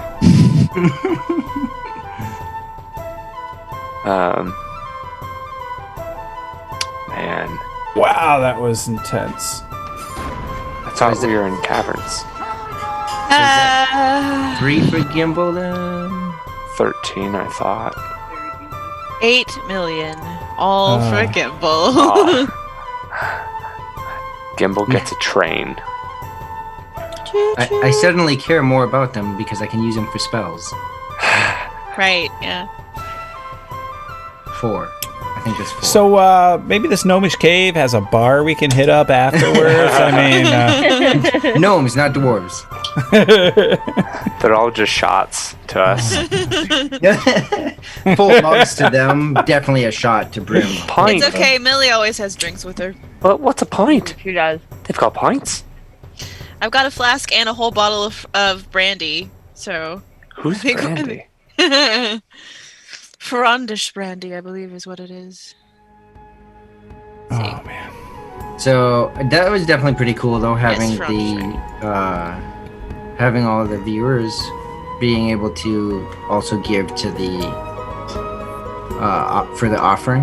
Oh, Yeah. heck yeah. I like that too. And immediately it was like 1,000, no problem. Yeah, literally. Here's 1,000. Thought you needed this. I'm pretty sure John wasn't even finished explaining it. And I'll need There it 1,000 to kill Gimble. Oh, there's 1,000. Awesome. I should mention, if anyone wants to see what you see, you know how they say your life flashes before your eyes when you die? Well, if you go to my Instagram, you can see Gimble's life. Yeah. I've been meaning to ask you guys, like, how have those videos been treating you guys? Oh, they've been great. I've been watching all of That was them. an emotional roller coaster. Oh, Gimble, you just got 5 more advantages. Oh my From gosh. Ridiculous. Jeez. Oh, thank you, Ridiculous. Awesome. Okay, Brim's gotta die soon. I know. No, maybe man, I could get Winston to die. How dare you! Sure win. Evelyn, I'm gonna need his address real quick. Email, just send me You're that actually address. not too far from where he is, actually. I'm gonna predict right now. Canada, If Winston dies, I'm gonna predict right now. If Winston dies, we'll draw more than Critical Role that session. So Yeah, seriously. Like, oh my gosh! Thank you to all of our viewers, and thank you to our players. Incredible. First hour of the session. And it was not a shakedown, I promise. I've seen that even in the games I've been in, like just that idea, like, if you look at, I don't know how much of this goes back to 3.5 or whatever, but if you look at 5e, there's a diamond of value or something of value, and then a lot of times DMs will also do the same thing where, are you going to give a speech? Are you going to give an item? What are you going to give for this also? Well, that's really part of what I wanted. It was not even just about the items. It was about the role play. It was kind of a similar thread to the last session when you spoke on behalf of Gimble, but he was desired of Garl and the realms beyond. He was a noble soul, and so it was difficult to draw him back, but your willingness to sacrifice both your items and your role play is really what drove the benefits to him. So again, if he would have been with his 11, that was his initial one, he had to have 11 or lower, he would have been dead. Failed. So it was the gifts of the players, the role play, and then the gifts of the viewers. That's why Gimble's alive, and it's fantastic because obviously the odds were stacked in your favor, but not certain by any stretch of the imagination. Not in my favor. No, it was cool though, John. I liked how I know you were gone when I don't know if you heard it, but just having everyone be able to take part in that. Yeah. and I haven't seen that on any stream where everyone, and maybe it's done, but everyone gets to be able to participate in that. Yeah, it does help define characters, Kiega. Lilith would be the D&D equivalent of John Wick. Nice, Theater Evie. Hey, Dirty Davy 13. What did I miss? Isn't that a line out of Hamilton? What did I miss? Nothing much. Hanging out. Yeah, just just a normal a little Tuesday casual D&D chat. Nothing serious here. No drama. There's a great pun right at the very beginning when they said, was Winston able to come in? And they said, I was nay. laughing so hard. Nay. Nay, he was not able to come in. All right, so we're back. You guys are back live on view. So stop making your funny faces, Josh. I literally almost said stop picking your nose. I knew you would do it, Josh. So reminder, serious things here. Next week, our charity stream for Save the Children. We're going to be shouting all this out on socials. It's a fantastic charity. protecting children all over the world, focused on things like child trafficking and abuse, and just a great charity. Every dollar we get will go to them, and we will match that here at Blue Box with every dollar we're given. So thank you so much for all of our viewers participating tonight, but you don't want to miss next week as well. It'll be not only a great story, but also a great cause. And then, of course, we're giving away this dice tray, so let me kick this off. I was going to do it based on followers tonight, but the viewer participation has been unbelievable, and I would not feel right not rewarding our viewers. So let me log in here to my Nightbot, and while I'm doing that, I'm going to let any of the players sort of talk with the viewers. Any further things you'd like to talk about? Well, one thing that was awesome and terrifying at the same point is I love the fact that you rolled a 6 first. Because it just made that second roll that much more. I mean, you couldn't have written that script better. The 6 did pass, but I agree. No, actually, I had misspoken. It was actually, you had to be higher than a 6. I did say, I know I misspoke at one point, and I didn't know how I was going to unravel that if you failed it, because it had to be a 7 actually. But yeah, but that 10, like, you really couldn't have scripted. I find that when DMs invest, it seems to work out that way. It's just the magic of the game. All right, so if you're watching, go ahead and type !dice tray, DICETRAY, no space, to be entered in this giveaway, and we'll be raffling this off a little bit later in the show. All right, before I resume, any other comments or questions? We did not have any sort of rest in between that last fight and being where we are now, right? Nope. No, we have not. No. Fantastic. So we res him for all of us to... No, I'm not going to even say it. Gimble's fighting on the front lines for us. You're the only one that's got along with. Oh yeah, they all surround Gimble and just consume his corpse. No, that would be something like Tim would do. The ever mysterious Tim, he would do that. He'd let a character be resurrected and then just devoured by the entities that came through the portal. I'm not quite that evil. I'm evil, but not quite that evil. All right. Let's. Real question: did I get a long rest out of that? I'm sorry. What'd you say? I said, as a real question, did I get a long rest out of that? Yes. I can understand if you say no. I think that's fair. Yes. So, but I like the way you're role playing it. So you got to go a round or two where you are, stunned and reacting in the way that you indicated. But when you eventually come out of it, and I'll let you role play that. I'm not going to adjudicate that as a DM. I think I can trust you to role play it. But you will have full rest, and you're wearing a robe. You got a white robe on. That's all you've got on you. So.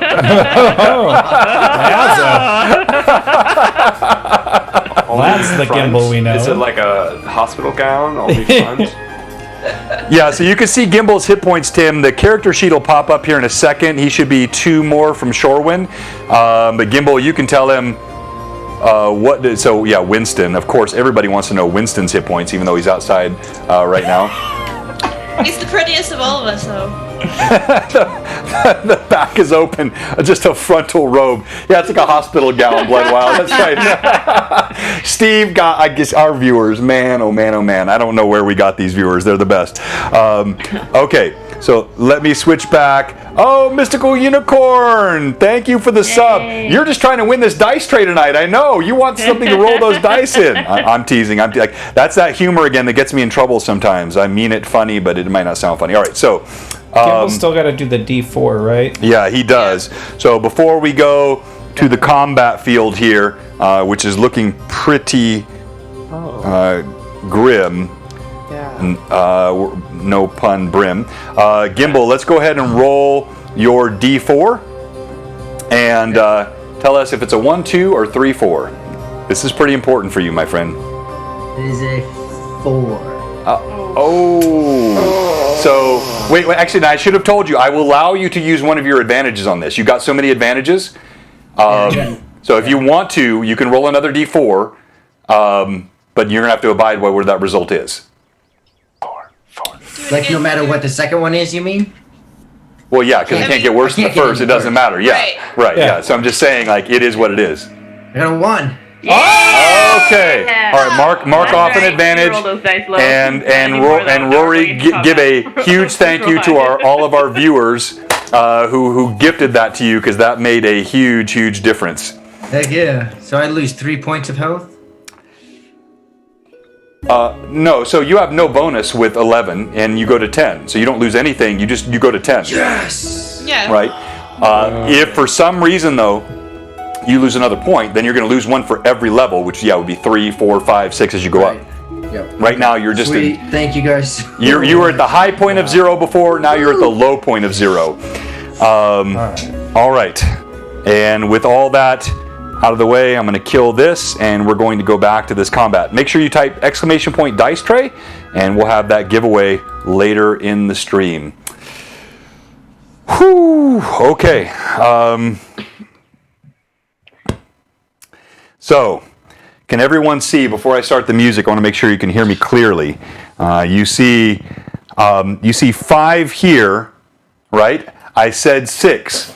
As the 6th one pours through, the gnomish priest that sits atop the platform, the one who just completed the ritual to raise Gimble, he shouts out and he raises one gnarled hand toward the final creature pouring through and says, "Return to whence you came, foul creature!" As he does so, you see it sucks back through the portal, and there are 5 of them remaining. And now we're going to go to initiative. And who's up, Evelyn? I think, based on the last combat, it was a long time ago, John. All right, so I'll just start over. I think I won it, but I don't remember. All right, let's see here. I'm looking at proximity. No, I did win it. I got a 6. You did? Okay. Yes. All right.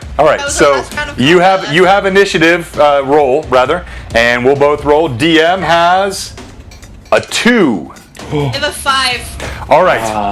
What are you doing? I don't have anything to fight with right now. So Yeah, there's that small problem, right? And run out of the cave and start heading towards my weapons. All right, so you turn, and I've got the creature here next to you, but it's actually not there yet. So it's floating down. You turn and sprint out towards your weapons. All right, let's go to you, Brim. What are you doing? Run away! Okay, question. Yes. Question, DM. These spirits, they look like they're coming down for us or for Gimble?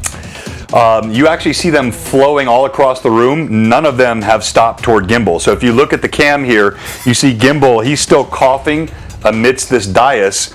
The largest of the creatures has descended upon these 5 gnomish compatriots. One is in front of you. One is in front of Lilith. One is in front of the dark-robed stranger, the drow. Here that you saw earlier, and also Shorewin is there, and then one has fallen on Rayam. So there are 5 remaining. Lilith has sprinted out, Millie has sprinted out the back door, and none are attacking Gimble. And how far is my axe from me? As far gets. It's outside in front of. You left them outside the gnome hold. Okay. Hobby nut. I would like to run up to Gimble. All right. So you're going to sprint past this creature. You're going to provoke an attack of opportunity as you do so. Yep. And remind me of your armor class. You do have your armor on. Yep. So it is a 14. Ooh. You feel a ghastly chill as a claw strikes past you, again showing you what you're facing. As the claw strikes past you, you manage to just turn away. It touches your chest. It feels cold, but you take no damage, and you sprint up the stairs. Now you're right with that priest.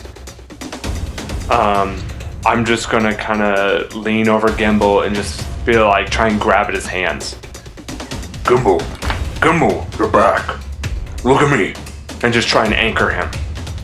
Gimble, I'm here. All right. Not leaving you again. Gimble, you are still, and I'll let you roleplay this however you would like. You're still recovering, feeling this sense of complete disorientation, pulling this spear from your throat, which is no longer there, but suddenly you feel strong hands grab you. A familiar voice echoes in your ears.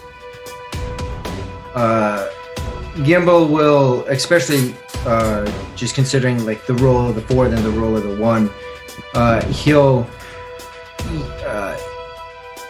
Brim, you'll see his face in absolute fear, horror stricken across his face. You could very well presume that he believes the spear is in his throat, and you see a blankness come across his eyes, almost recognition, and then back into and that's his turn. Shorewin. All right. So there's one near me, right? Right. So there's one right in front of you. Maybe it's better for you to show the back angle here. So I'm switching back and forth. This might be confusing. I'm going to put a that's but you're here, and there's a creature right here in front of you. All right, and looking at it, do they appear to be? I'm assuming they appear to be ephemeral. Yes, precisely. Okay. I am going to. I'm going to move towards the one closest to me, and I'm going to take a swing at him. With your fist? Your fist. With my fist. Okay. All right. Roll to hit. Yep. Oh, I lost. It is.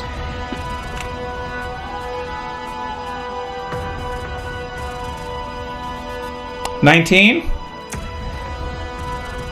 You swing your gauntlet fist, a bit of your armor ripped away from the previous battle, passes through the creature to no effect. All right. We go to Lilith. What I needed. How far is the drow from me?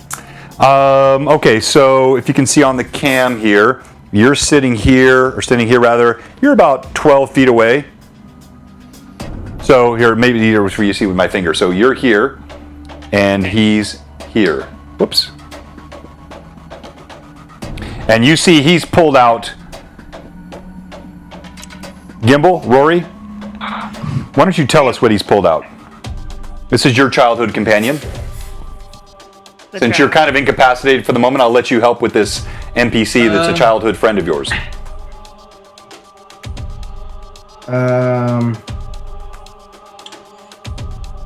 I guess he would have pulled out one or two items. I guess one would be a wand, as well as at the same time a what's that sword called? Scimitar. A scimitar. All right, so you see in one hand a scimitar and the other hand a wand. As he does so, he discharges the wand into the creature nearest him, and I'll go ahead and make this roll. Oh! That is fortuitous. As he does this, you see a massive bolt of energy strikes into this creature standing right in front of him. It vaporizes, a mist electrifies up into the air. Cries out as it vanishes into the ether, and the drow strides forward confidently. I would move towards the drow, wherever the drow is. All right, so if you're going to move this way, you'll provoke an attack of opportunity. Is that what you want to do? No. Okay. Definitely not. In that case, I will cast Obscuring Mist. Okay. So you cast it, and give me the radius on that, please. 1 second. Let me find it. Sorry. 100 feet.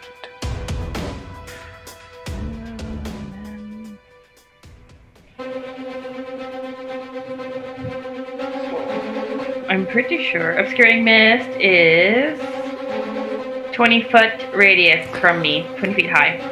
Okay, I don't have a good obscuring mist mini, but I think I have something here that's passable. I'm going to put this on the floor. So, suddenly, a mist blossoms up around you.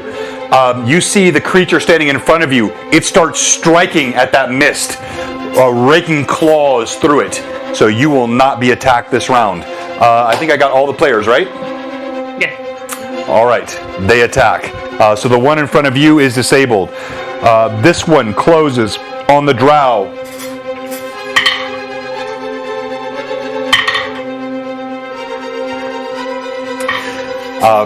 You see the drow pivots. One ethereal claw moves past him.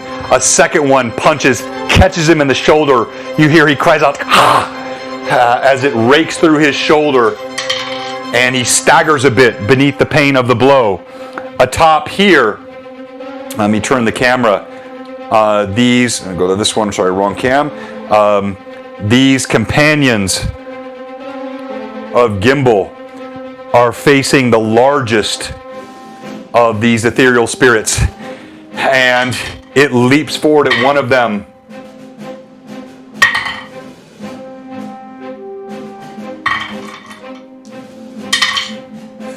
It catches a female, a small gnomish woman in this robe, again with that vertical inscription I mentioned on the robe earlier. And even though it's ethereal, you see its hand manifests around her throat, and it lifts her up into the air. She screams, "Ah!" as it holds her high in the air and squeezes. You see blood coming out of her throat.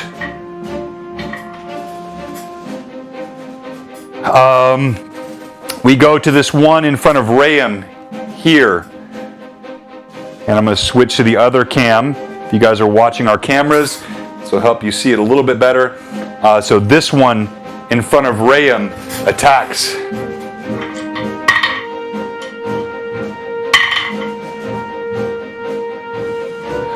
Man, I'm hot with the nat 20s tonight. And on the confirmation, just missed confirming. All right, so he rakes across Rayam's chest. She takes a huge blow. You see she staggers back, gasping. The front of her chest frosts over like they're particles of ice that just cover the front of her chest as she staggers backward. And we go to initiative. Come on, Millie. Millie, I have... And the DM has a nice fat 1. Nice. Millie, Okay. as you sprint out the door, Yeah. you hear a scraping, dragging sound coming down the hallway. All right. What do I see? As you look ahead, no, can you do that again, Josh, please? I want everyone to see that. You see that gnome that initially ushered you in. He's dragging a sack behind him. So what? Is it? So I see. It looks like our weapons, probably. There's lots of pointy things in the sack. Okay. Can I get to him quickly and just grab the sack out of his hands? All right. So you run to him to grab the sack. That will be your round. As I just grab it, I'm not gonna obviously take it as part of that. But as I grab it, I say, "Thank you very much. I need to get back in there." I said you would need them. I don't know why. I think Goro told me.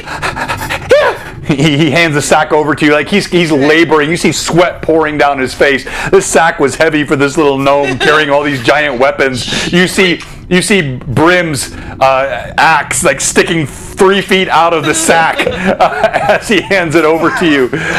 He's gasping for breath. All right, let's go to Lilith. Me? Yeah, you're the only Lilith. There's only one. There can be only one.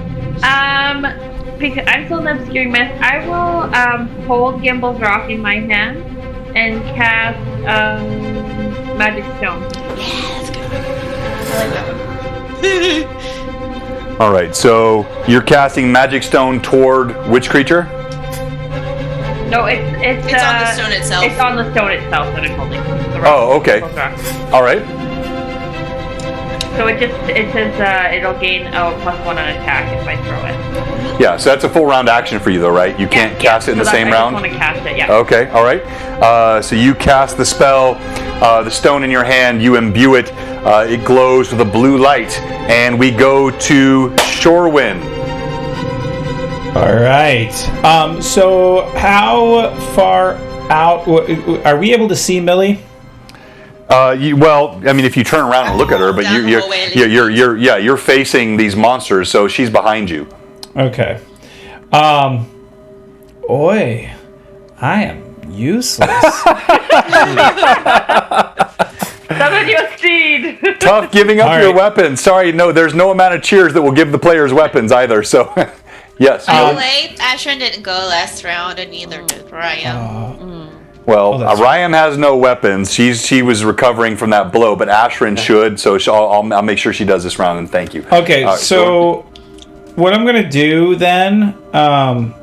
There's one on Ryan right now, and one on any other of our party currently. Yeah. So good question. So again, here, Ryan. Yeah, you're right. One right in front of her. Okay. There's one engaging the drow here.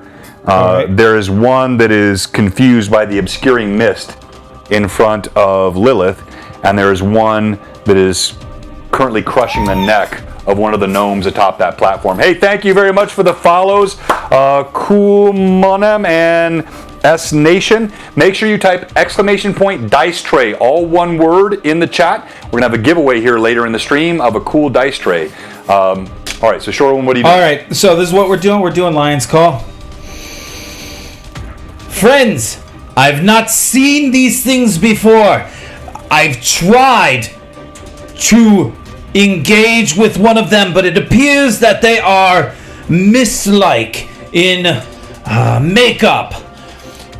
I trust that those of you that can cast can assist those of us that are merely muscle. I believe we can stop these things before it goes too far. So again, this is +1 competence bonus on attack rolls for three rounds. All right, so everyone gets +1 for the next 3 rounds. Did I hear it? Well played, sir. What's that, Millie? Did I hear it? Would I have heard it? Or am I on break? Yeah, like the way he shouted that, you're only about 30 feet away. You definitely heard it, so that hits you too. Just wanted to make sure. Yep. Sperry said, I bet Terry was telling his student how awesome the D&D character is and their first experience a weaponless placeholder.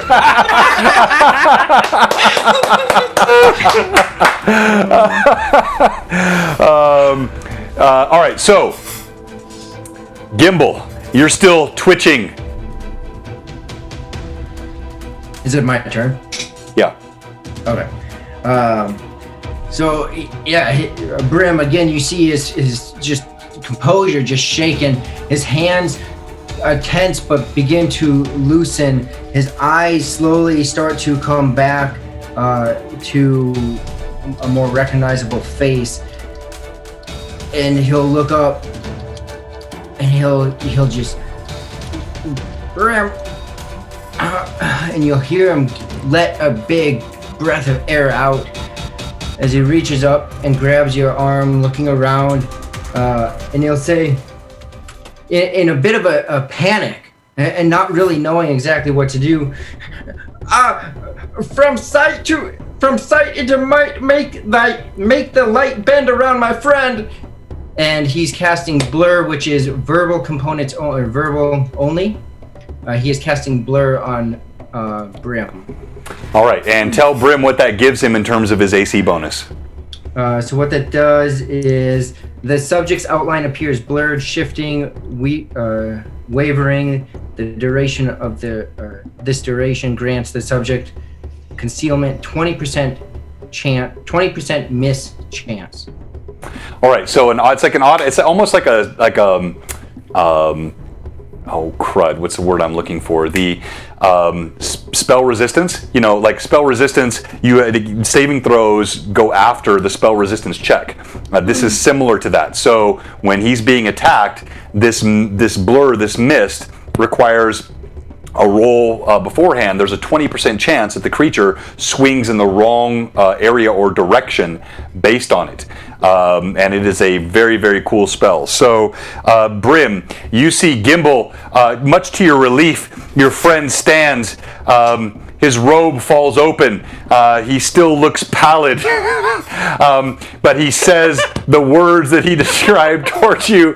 There we go. I needed a give me a giggle fit. I knew I'd get one. He casts a spell towards you, and you feel fine, but you see the creature in front of you. It starts swinging in odd directions. Let's go to, hey, thank you for the sub, Krenzalin. All right, anybody I missed? Okay, so Lilith is already gone. Rayam staggers back. She runs toward the door where she hears the sack being pulled because she's useless without weapons. Ashrin holds out her hands, and you see she calls out a spell. She is turning undead.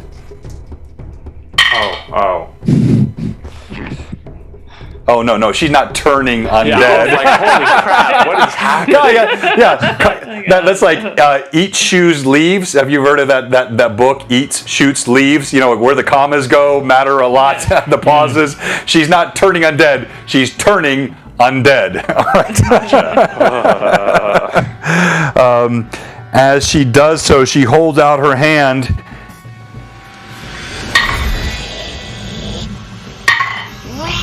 Thank you, Camolese. And you see the creature that is pursuing Rayam vanishes, sucks back into the portal, or the area where the portal was right above it, and it is now gone. And that concludes your round. The one in front of the drow attacks. Wow, the drow spins quickly out of the way, leaps back. The two claws miss as the creature pursues. The one up here atop,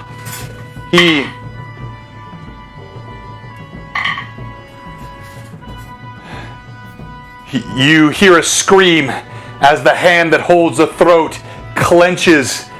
And even though it is some weird combination of ethereal and manifested physicality, it snaps the neck, and you see the head of the little gnomish woman pop off and fall to the floor.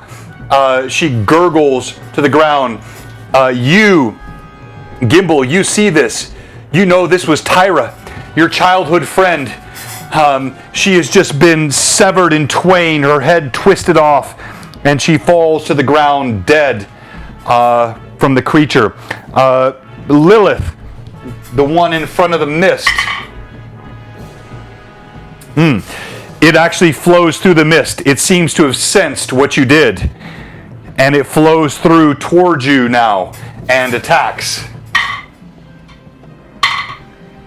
One is a hit. You feel a cold chill, a claw go through your body. You take 9 points of damage as this chill claw goes through your body, and we go to initiative. Okay. DM has it. Oh my gosh, what's going on with my ones tonight? Yeah. All right, so Millie, you have the sack now. Yes. Okay. So what I'm going to do is it like? Does it have a strap on it? No, it's an open sack. Yeah. Okay. So I'm just going to reach in, grab my rapier and the Gareth dagger, and pull them out, and just like literally throw the scabbards off of them behind me. Like I'm leaving those behind because F that noise right now. And I'm going to put the dagger on my hip really quick and then drag the bag behind me with the rapier in my other hand. Okay, and just to be clear, I want to make sure you said F that noise, right? F that noise. Bravo. Yeah, she did. She did. All right, so let me see who could see this. Gimble, you've got the right angle on this. Rayam runs over. She starts rifling through the sack. You see this, Gimble, as Millie comes in, dragging a sack, pulling out her rapier. You see the giant axe of Brim slumps over to the ground, even as Rayam pulls her bow out. Is it my turn? No, I'm just saying, do you want to react? It's not your turn, but like if you want to react, you're the one that sees it. So if you want to call something out, call it, swift action, whatever you want to do, like you can. Yeah, if he could do something like that and just immediately after the spell is cast, seeing Brim and Brim's weapon and the other weapons kind of fall out, he would just continue his hand motion into that direction and call out to Brim, just Brim, there, and hoping his eyes just look and see the weapons. All right, let's go to you, Brim. So you're atop the dais here. You see Gimble. He points behind you and says, Brim, there. Even as you hear the gurgling death of the gnome over here on this platform. I am going to scoop Gimble up and football hold, curl him to my chest, and just run straight towards that bag if you'll allow it. Yeah, so you're not going to get all the way there, but you have scooped Gimble up, and I have this handy arc of lightning. Well, and I'm still dragging it with me. Yeah, you're dragging in. Beat each other. All right, so you're sprinting past. You're going to provoke 2 attacks of opportunity, one from either side. This creature here and this creature here are going to attack. And just a reminder, because I haven't shown this in a minute, what they look like. These ghastly figures. What a nice perch you have there, Brim. It's a new line. It's Something one has a Gimble strap and it's standard not unit. his robe. It's a Gimble bag. All right, and I went to Gimble's. all right, so the one, you see the claw rake out towards you. It's actually about to hit Gimble. You pivot away to protect your friend. The other one comes up. It strikes you on the back. You take... And that was rolled with the 20% chance of miss. Thank you for asking. I forgot to roll that. All right, let me roll that first. Well done, sir. Well done. Exactly. I love being corrected as a DM. It's helpful. All right, so hold on. What's that? Nope, still hits you. Sorry. You take 9 points of damage as you feel this chill hand go up your back. You feel as though almost your spine is being pulled out. Even though you know it's not physically doing anything, but you sprint past, and Ashrin ducks out of your way as you're barreling through toward the sack. You see Millie dragging in. All right, Lilith. You're muted. You're muted. There's one that's right by me, isn't there? Yep, there certainly is. Right here, this guy. So here, let me move it so you can see yourself a little bit better. You're here. He's right here. Maybe the opposite cam will be easier to see. So No, I see it. It's just a delay. That's yep. all. Okay. No worries. Lilith will throw Gimble's rock. All right. Roll to hit.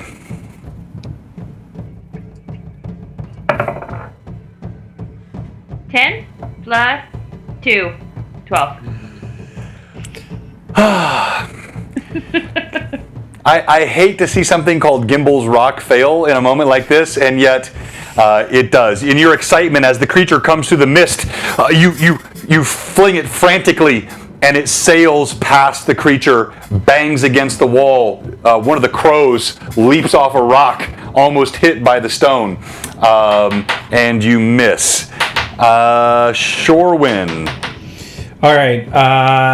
I'm assuming I heard the scraping now of the weapons being drug in. So I'm going to look back and I'm going to rush towards the weapons as well. All right, you provoke an attack of opportunity again with the one behind you. Nothing like starting a party out with no weapons. That's a unique way to start a combat. And you are hit.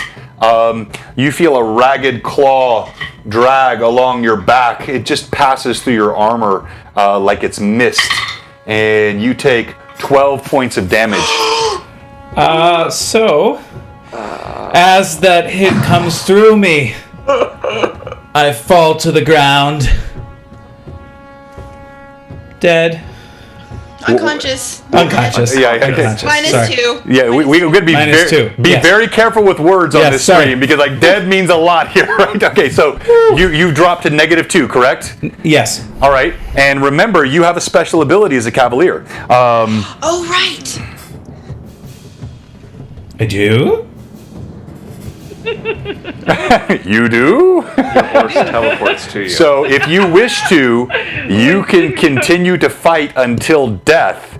So you do not drop unconscious. That is a special ability of the cavalier. Yeah. I did not know about Yeah. that one. Oh, Yeah. sorry, it was in the article I sent you, but I'll send it again. Yeah, there was a lot. Hey, in that look, article. I know you're learning so much. That's my humor. I know that sounded so snarky. I did not mean it that way. I promise. All right. So then I'm gonna just stumble a bit as I continue to move towards the weapons. Yeah. So what you can do is until -10, you are still up. You can grab weapons. You can help. All right. You cannot actually engage in combat. You can't fight per se, but you're not down. So you can do aiding actions until you hit -10, Gotcha. which is a blessing and a bane because what it means is you remain a target. So you're easier to kill ultimately because you don't fall on the ground in the way someone normally would. Yes, Lilith. How does that work then if I were to, like, because I have stabilized, but it says a dying creature, but if he's in the minus but he's still standing, how does He's that work? dying. Yeah. You're So negative, you're dying. yeah. He's technically dying, but again, stabilized depends. Hey, thank you, Proto. You're the MVP. Disadvantage to the DM. No, you're the LVP. What is Yeah. that? Oh my gosh! I only had 3 advantages. You wiped up all 3 of my advantages. That is not kind. I don't appreciate that. All right. A massive black dragon descends and devours all of you. No, it's all right. So. You was gonna spit take from Josh. It has proto-woot emblazoned on its chest. All right, so as you turn and sprint back, you can grab the sack, you can do various helping or parrying actions, but you cannot attack. You are not destabilized. It depends on the kind of damage. So I don't do 5e stuff, right? So you did not take anything that's causing you to bleed. This was a spirit-based damage, a necrotic sort of ephemeral damage. And so as you took this negative energy hit, you're not still bleeding out. So you're not going down. So stabilized doesn't really mean anything. Now, if he's healed, obviously that would get him back into the fight, back into action. But he is not actually destabilized in a way that he's dying. Oh, good to see Reed. What the heck is going on? 3 more DM disadvantages? No, he erased it, so Yeah. your wait, I missed advantages it? are bad. Oh, erase the DM disadvantage. Thank you, Reed. That's my guy. All right, I'm back to normal. All right, so as you sprint back, Shorewind, what's your action this round? So you're staggering. I'm going to grab my sword and my shield. All right. And prepare to protect. Thank you, Proto. Was that 3 more? What? No. Oh my gosh! The cruelty of my fans. What have I done to you? I thought I was your favorite DM. All right, so all right, you pull your blades out of the sack. You see Millie hurriedly. She drops the sack. Oh my god! It's Sunday all over again. It's Sunday all over again. This is not normal on our stream. I don't know what's happening right now with our viewers. There's a battle between players. Thank you so much. All right, so Brim, Gimble over your shoulder. You grab the blade out of your sack. Now the creatures attack. So one of Gimble's friends already. Sorry, go ahead, Gimble. Did we all? Was that just now our turn? Ashwin hasn't gone yet, and I haven't gone. Yeah. Okay, go. Oh, sorry, Gimble. I'm sorry, I missed you. Go ahead. Okay.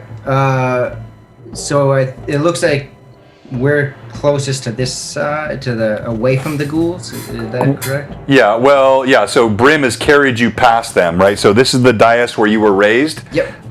This is the one that is attacking the Guardians, and these are the two here, one on the Drow, one on Lilith.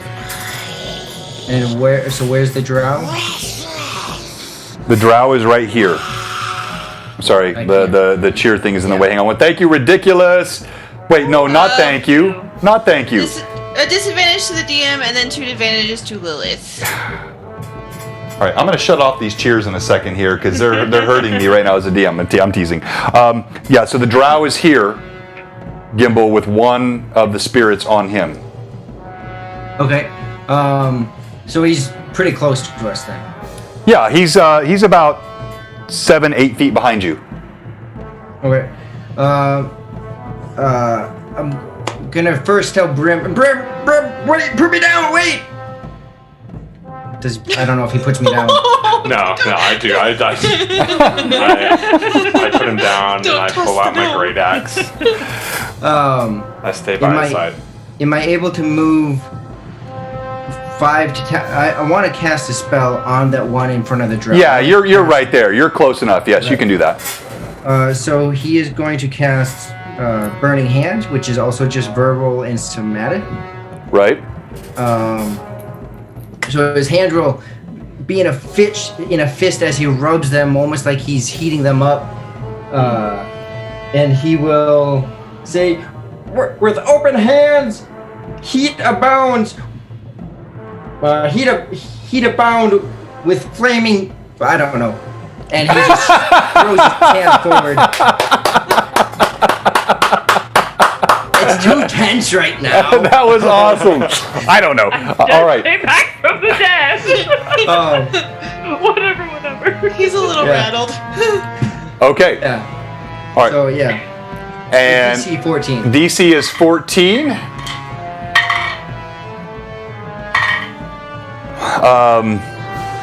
Your flame blossoms on the creature. Roll full damage.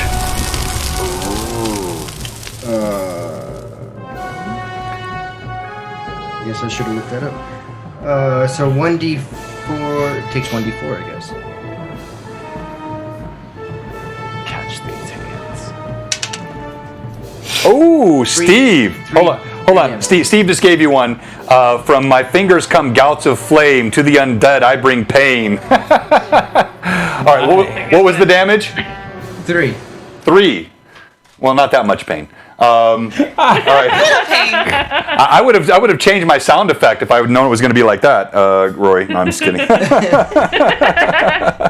All right. The stuttering of his mind trying to wrap back around spells and everything as he's trying to focus, it doesn't.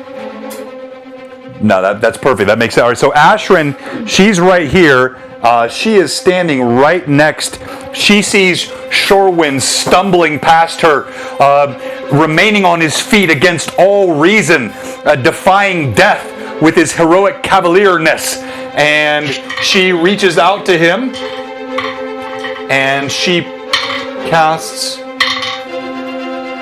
a spell, curing, and you feel again that familiar sense of warmth that suffuses your body, and you are healed 10 points of damage.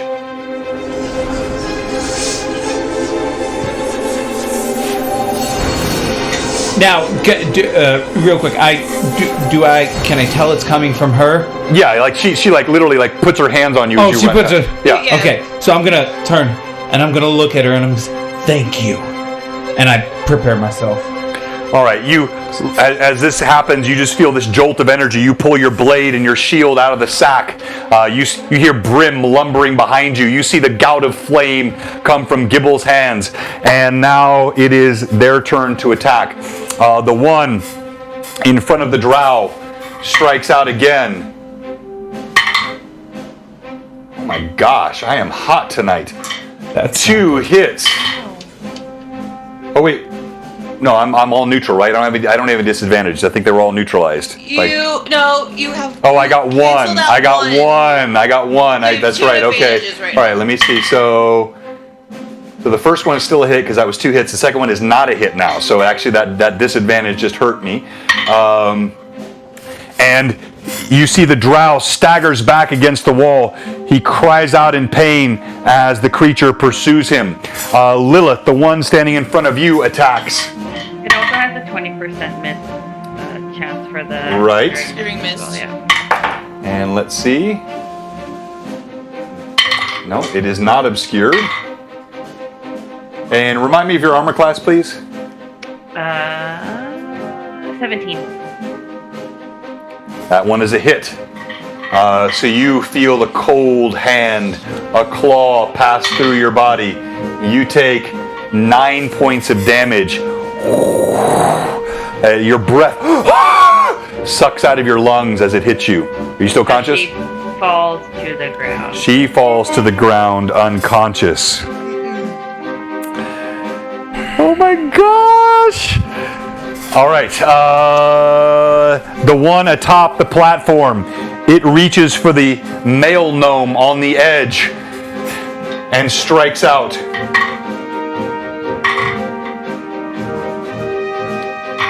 As it does so, you see the gnome, he cries out, "Banish, creature!" As he does so,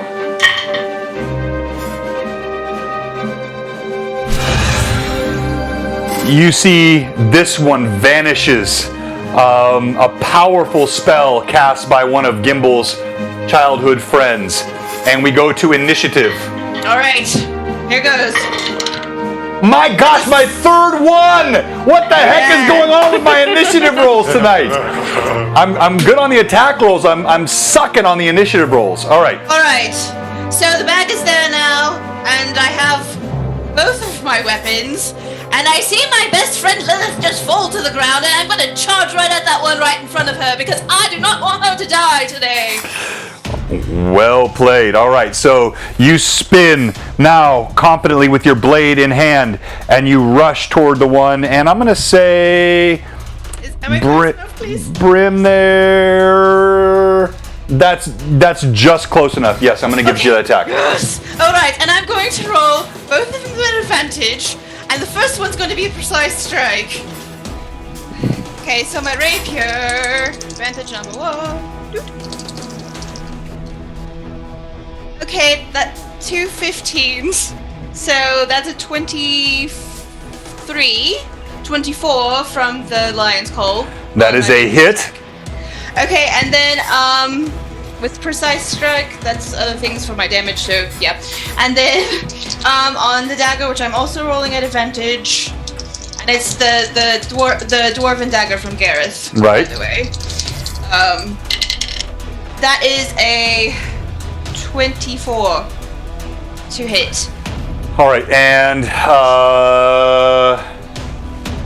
yes, those both hit. All right. So and I did precise strike on the first one, so I'm going to use a panache to double that damage.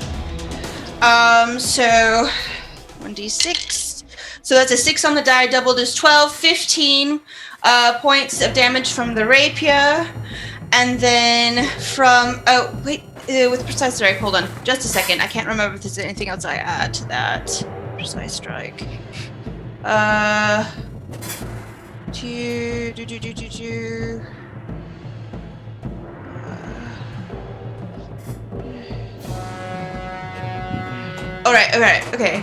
Okay, cool. Alright, and then on the dagger, that is 4 plus 4 is 8, so 8 points of damage from the dagger. Wow. So I'm not sure how this works with an ethereal creature, but tell me what it looks like. Alright, well, you do not mess with my best friend! And then she's just gonna kind of swipe at it until it just kind of wisps out. Yeah, you just kind of you just see that she's shaking her blades. It's like a fruit ninja. I'm sorry, I don't do a lot of anachronisms here, but it just came to mind. She kind of swings her blades through the creature, dispersing mist over and over again until it falls to the ground. You see, even as she does this, the gnome cleric that had fallen after Gimble's rising, crawls back up out of the pit, and he staggers toward the creature, holding out his hands. Begone, foul beast!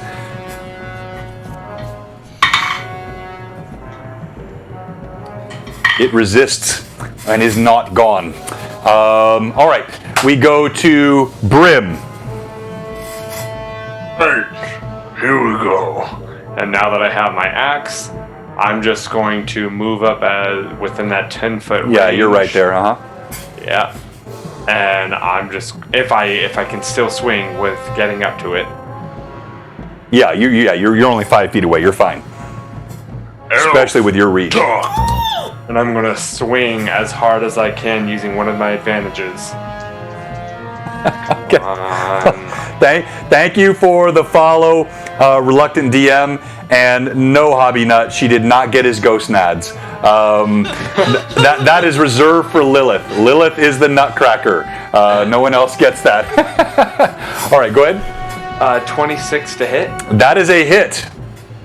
All right, and I'm gonna guess this is not a large creature. No. That's disappointing. Okay. That is still going to be 12 damage. All right, and this one had already been damaged by the drow. So you come forward. This newfound axe you have, you feel it even as it hits this ethereal creature. It somehow seems to bite. You feel a resistance as it goes through the creature and splits it in twain. And suddenly the room is silent. Oh. Except for the ragged breathing and the gurgling of Lilith as she lies on the ground. I'm gonna turn to Lilith and I'm gonna call out to Ashrin. Ashrin, please come help Lilith. What? Yes, I'll be right there. She sprints over and she lays hands on Lilith. Lilith, you receive. Very nice. You get 11 hit points of healing back. Nice. You feel the healing power of Ashrin, who slumps over. I have no more to give. That is all that is within me. Lilith will kind of wake up and look around confused. She'll see Millie and look at Millie. Where's Gimble? At last I saw Brim was holding him, but it was a little chaotic, so... Gimble steps out from behind Brim's bulk. He was hidden from your view by the massive size of Brim. And he says... Question, DM. That's a really weird question. Really weird thing to say. All right. Master. Okay.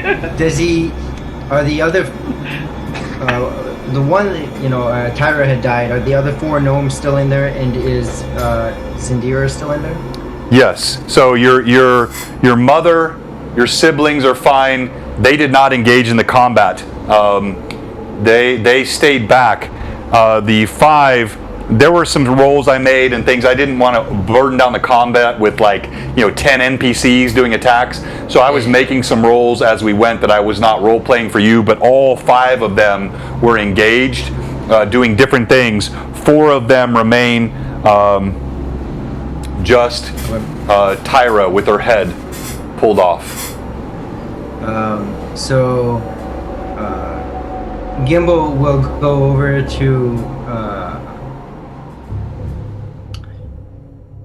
the drow Bitana, go over to him and say, Bitana, please,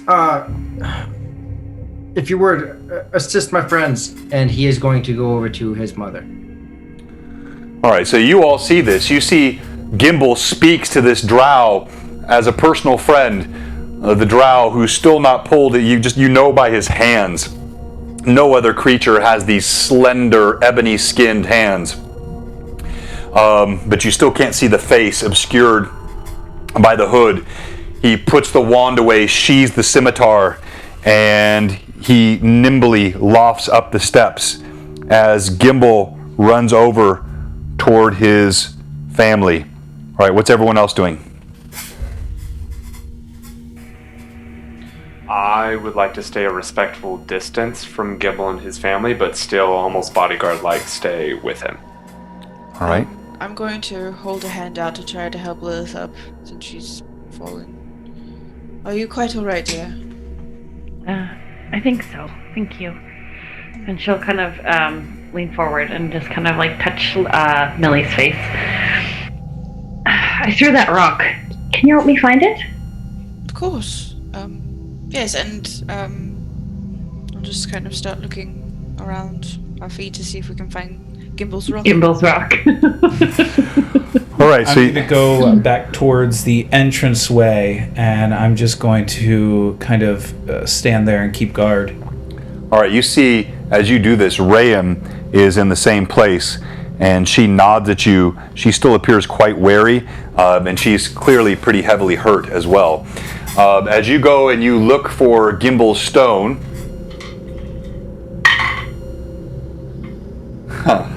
you see the stone perched upon a ledge right here, about to fall into whatever this strange lava formation here. It might be easier on this cam to see.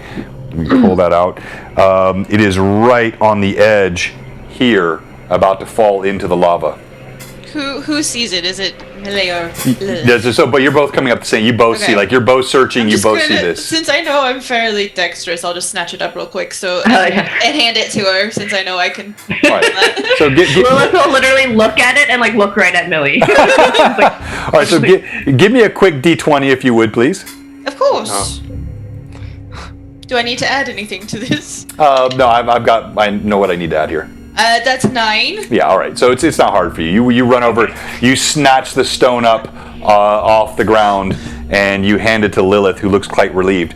Gimble, as you get up atop the rock, your aged mother, she throws her arms around you. My boy, why did you ever leave us? I'm so glad to see you again. She throws her arms around you. You see your two siblings stand around, somber, but just patting your back. As he ran up there and he got up there, and Zindira does this action, it's that moment when you're excited for something and then it happens and the excitement goes away. And so he's not cold to her, but he's not arms wrapped around her either. What's wrong, son? What's wrong? Are you? We need to get out of here. Let the priest clean up here. We just need to leave here. Even as you're speaking, you feel the strong arm of the priest on your shoulder, and he gently takes your mother's hand. You must give him time. What he has been through will not easily be recovered from. She just tears streaming down her face, clearly not comprehending and yet not comprehending. Mom, just let's go. And he'll call out or motion to his other companions there, his other friends there, Floxy and all of them. Please take my family. And he will go over to Tyra. All right. You see Baton is there, and he, per your request, all of your friends, they walk over. You see each of them, they touch their thumbs to their foreheads, and they brush across the vertical inscriptions on their robes in the ceremonial recognition that you know so well. And you see several of them have tear streaks on their faces, looking over their shoulders at Tyra's body laying atop the platform. Baton, the drow, he escorts them out. They look over their shoulders at you several times, as though wanting to speak more, but knowing this is not the time. So they exit with the drow. That would be his family, the 4 gnomes, and the drow. That's right. And you walk over to the body of Tyra. The priest remains in here. He walks over I do not know what I could have done differently. I've never seen such creatures come through a divination portal of that kind before. It must have been how deeply he was in the Glitterhold holes that caused this. I'm sorry I did not stop them. Are any of you in need of healing?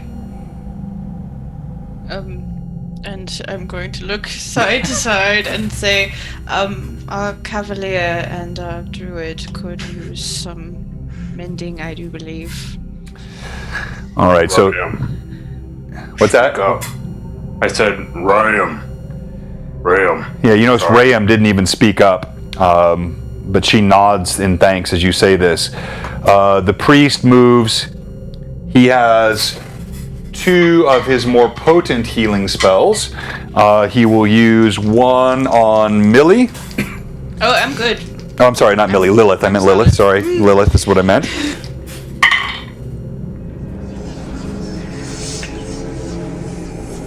Oh, that sounded so anemic. Hold on, let me bring that back up again. There we go. All right, you get 21 points of healing from the priest's spell. I didn't need that much, but thank you. That would have been nice to have. Puts his hand up. He moves over to Shorewin. He does the same. Shorewin. Still strong. You get 18 points of healing from the priest's spell. You see beads of sweat dripping from him. He looks like he has just exhausted every fiber of his being. He kind of staggers on the ceremonial axe that he holds as he goes over to Rayam, and he casts his final healing spell.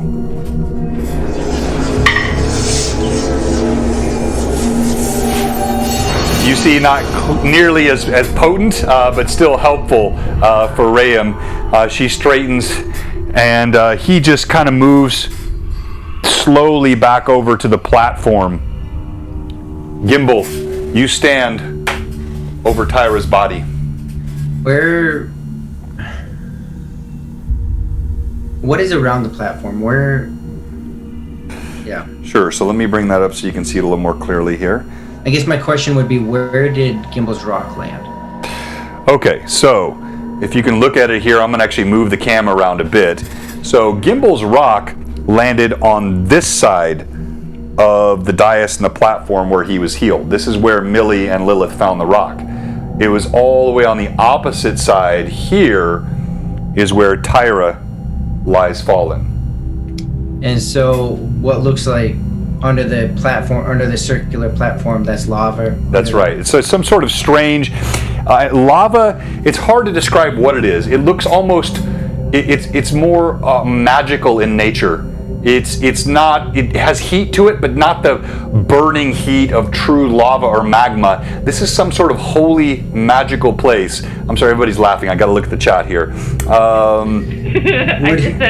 I said Sure Winston, Brimble, and Miller. It's a couple names. Oh, I like Shrimble. Shrimble. That's fantastic. Shrimble. Dang it. All right, so you're atop the platform here. Would Gimble understand what it is or no? You've never been in this room. You knew of this room. You had heard of the holy sanctuary in your youth, but you had never been allowed to be here. So there are sort of stories from your childhood that recall this place, but it's not a place you've been to before. The crows have now just returned to dormancy. They just sit along the walls, pecking. They don't look natural now that you have a chance to look at them more closely. The gems glitter with the light from whatever this strange red magma-like substance that roils beneath. Right. Really kind of unsure exactly what it is other than what he's heard. He's going to take a moment. He'll kneel, get on a knee by Tyra. He will collect up the head. You said the head came off? Yeah. Collect up the head and close her eyes. He will then gently grab both head and body, with disregard to this place, and hoping that this magic does what he thinks, and drops her body into this lava-like stuff, hoping, essentially, not caring if he desecrates the place, and hoping. No, sure, I know what you're hoping. Yeah, burns her up. I get it. So you toss the body into the whatever this, and again, it's not truly lava. Whatever it is some sort of arcane substance. As you drop her into it, there is a sound which is somewhat akin to flame, somewhat akin to some sort of arcane power. The entire room flashes with a crimson red, and you see her body not consumed as of fire, but dissipates gently into particles and is subsumed into whatever this substance is, and then eventually the red ambience falls away. And he'll just go to both knees and stay there. I'm sorry, you go where? He'll just drop to both knees and stay there. All right. So you all see this, and I will let the party now react as you would like. Where is Gimble's family in relation to Gimble? So they left. So they were guided out by Gimble's request.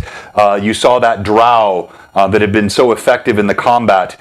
He led them out along with these companions of his with the robes. They all stepped out of the room with nods to Gimble. Gimble's mother still weeping, his siblings looking confused. So I was facing outside the room, and this change in color was behind me.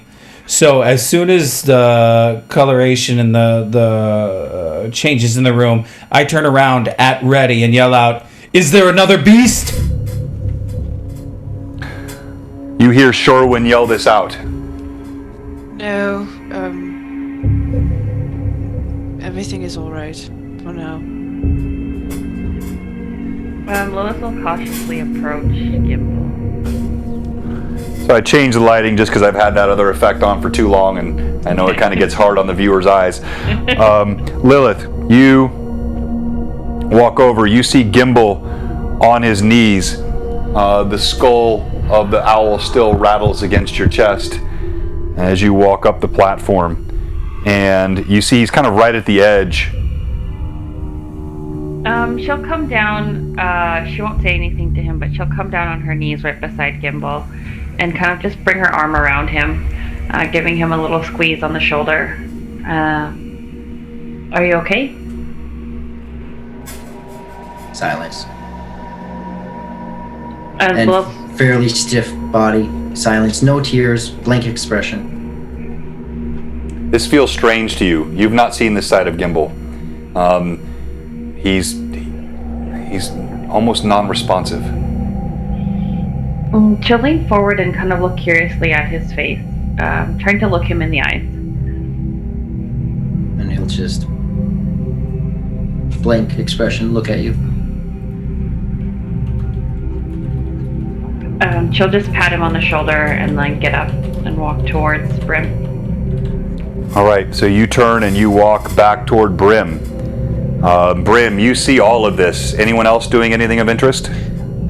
I'm just going to say, I think we might be best to give Gimble a moment. He might need some time alone. And I'm just going to kind of turn and walk toward the door and head out into the main room that we were waiting in initially before they brought us back here.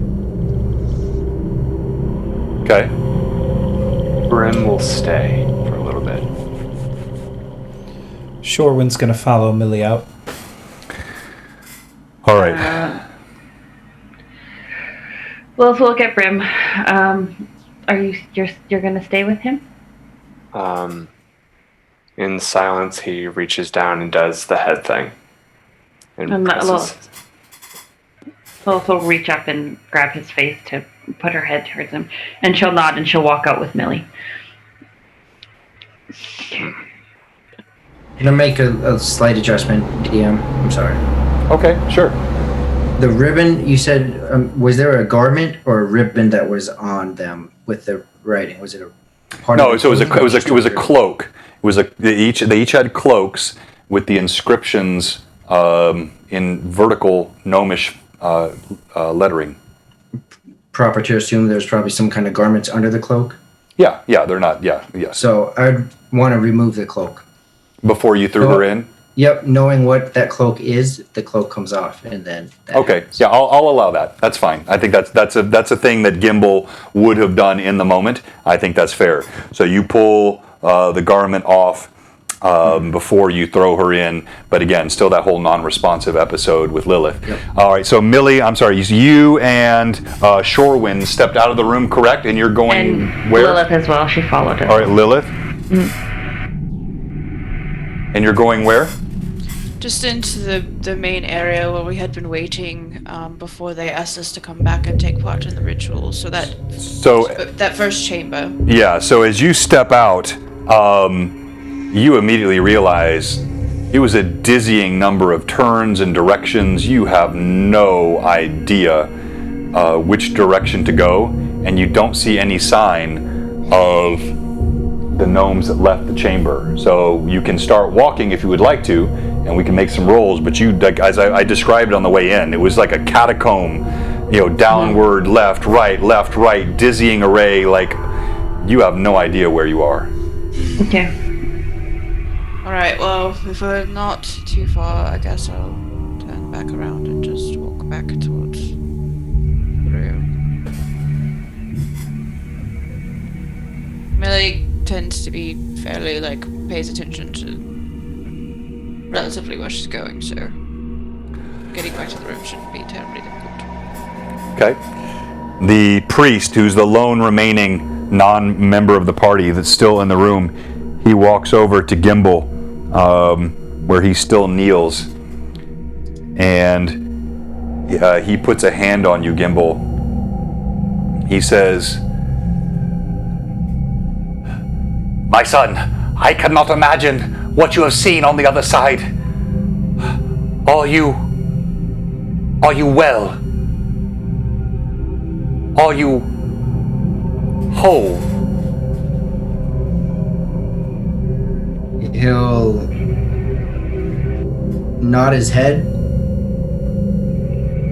and he'll just click us out of here. He kind of pulls back from you a bit. He gives you a steady glare. You see he concentrates for a moment, as though he is divining something about your nature. And I don't make any kind of resistance. I let him go about it.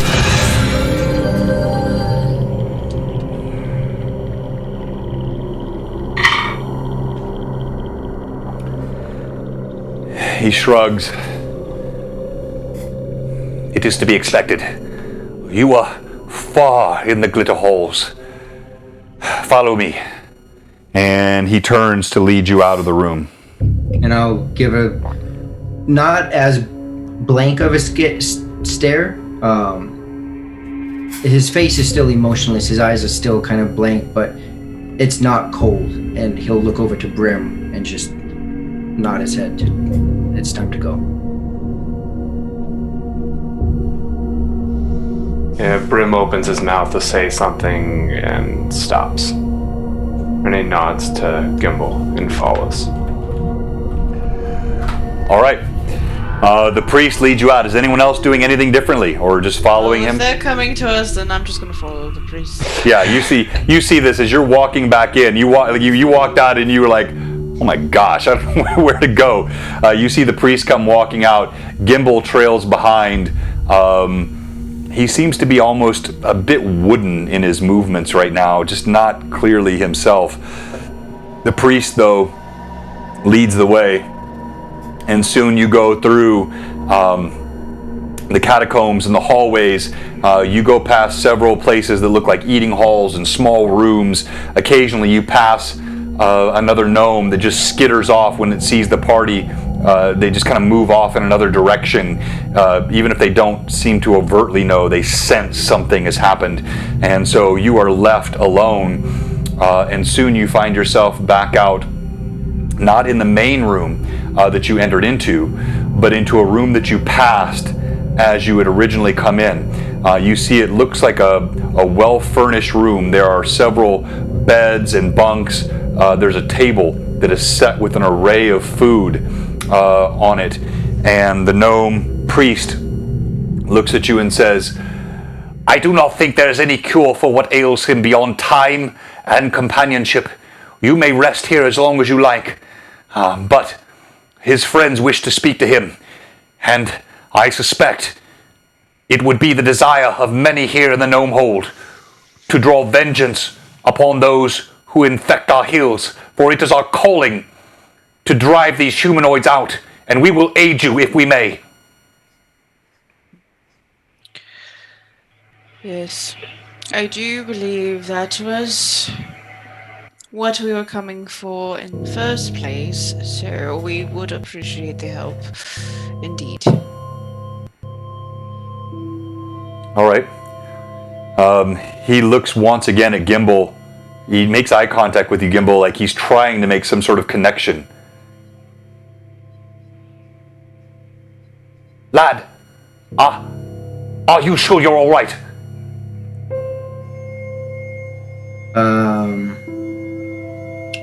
He'll just say something simple back in Gnomish. Nothing of essence, just to kind of generate a Gnomish conversation. And then continuing in Gnomish, just kind of one of their little sayings of like, time will tell, be well with my family and friends, let them come and just be done. All right. He recognized you sense that he discerns this is a platitude, but he acknowledges and nods, and he walks out. And soon you are all alone. He gently closes the door behind you. There's a small fire in one corner of the room. There is, as I said, food set out on the table, and there are several beds that sit all around the edges of this large room. Can I, right before he leaves, ask him, "Friend, my steed is outside of these caves. Do you have a place that he can stay safe from those humanoids that are in these lands?" He stops as he gets to the door. "Your steed. We had to drag him away from the doorway. He tried to claw his way into the Gnome Hold. We have cared for them. He is well secured, and we'll be there for you when you come out, but we will gladly see him away from this place. That beast is wild." Thank you, friend. He shrugs like he's not sure what you thanked him for. He looks a little bit irritated by it, and he walks out and he closes the door. Alright, as soon as the door closes, Millie's actually going to take her coat off, and nobody has ever seen her do this in front of them before, but she's going to remove her coat. And lay it on one of the beds. She still has. Rory! Rory! Yeah, that's it. If you're not a regular viewer, you don't know what he meant by that, but that was pretty funny. I'm sorry. Go ahead. So she takes the cloak off, or her coat off, and lays it on one of the beds, and you'll notice that around her, other than the sack she wears on her hips, you've been able to see this fairly clearly the whole time. There's a belt that runs from shoulder to her hip, but you could not see kind of what it was. And as you look down towards her left hip, you can see a small hand crossbow that she's been wearing this entire time. She had it when the combat began, but she's wearing this hand crossbow that she never takes off. And she's actually also going to let her hair down, just let it fall, and it's actually about lower back, so it's pretty long. So and she's just going to take her weapons and lay them on the bed, and she's just going to sit a moment and clean them. So as you do this, you see Ashrin walks over.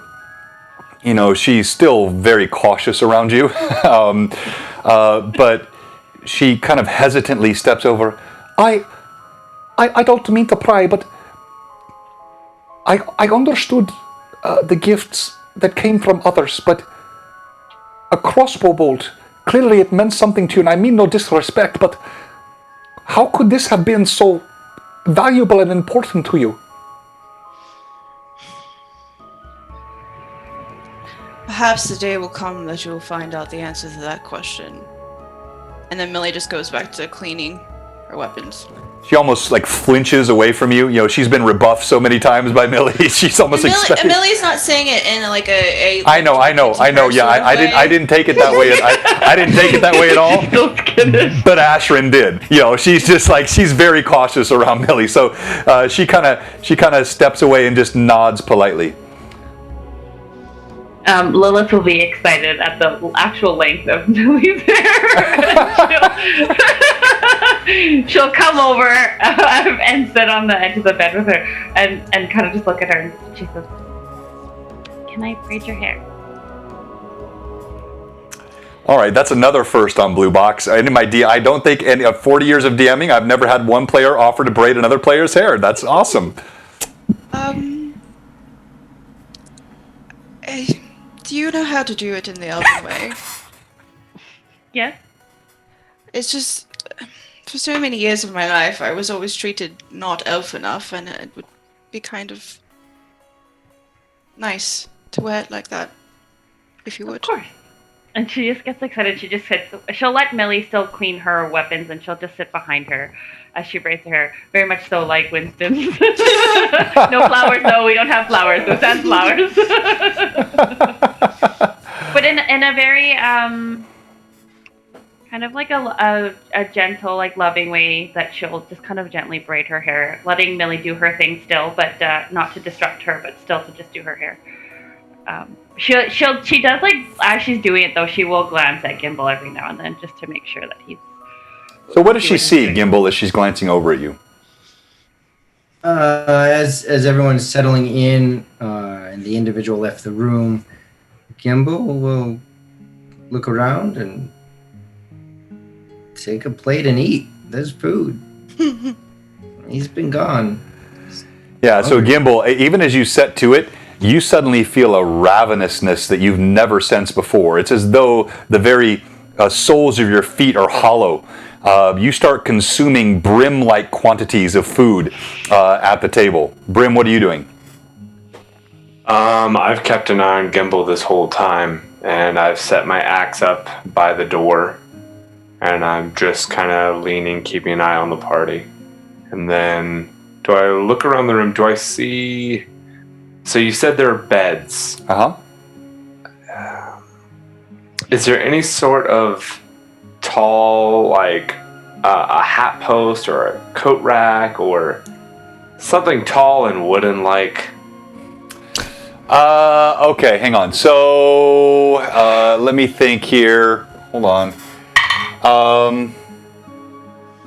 No. Dang. Okay. I know. So they're bedposts, but they're not very tall. There's a table, which could be splintered, but there is nothing which is in and of itself of length.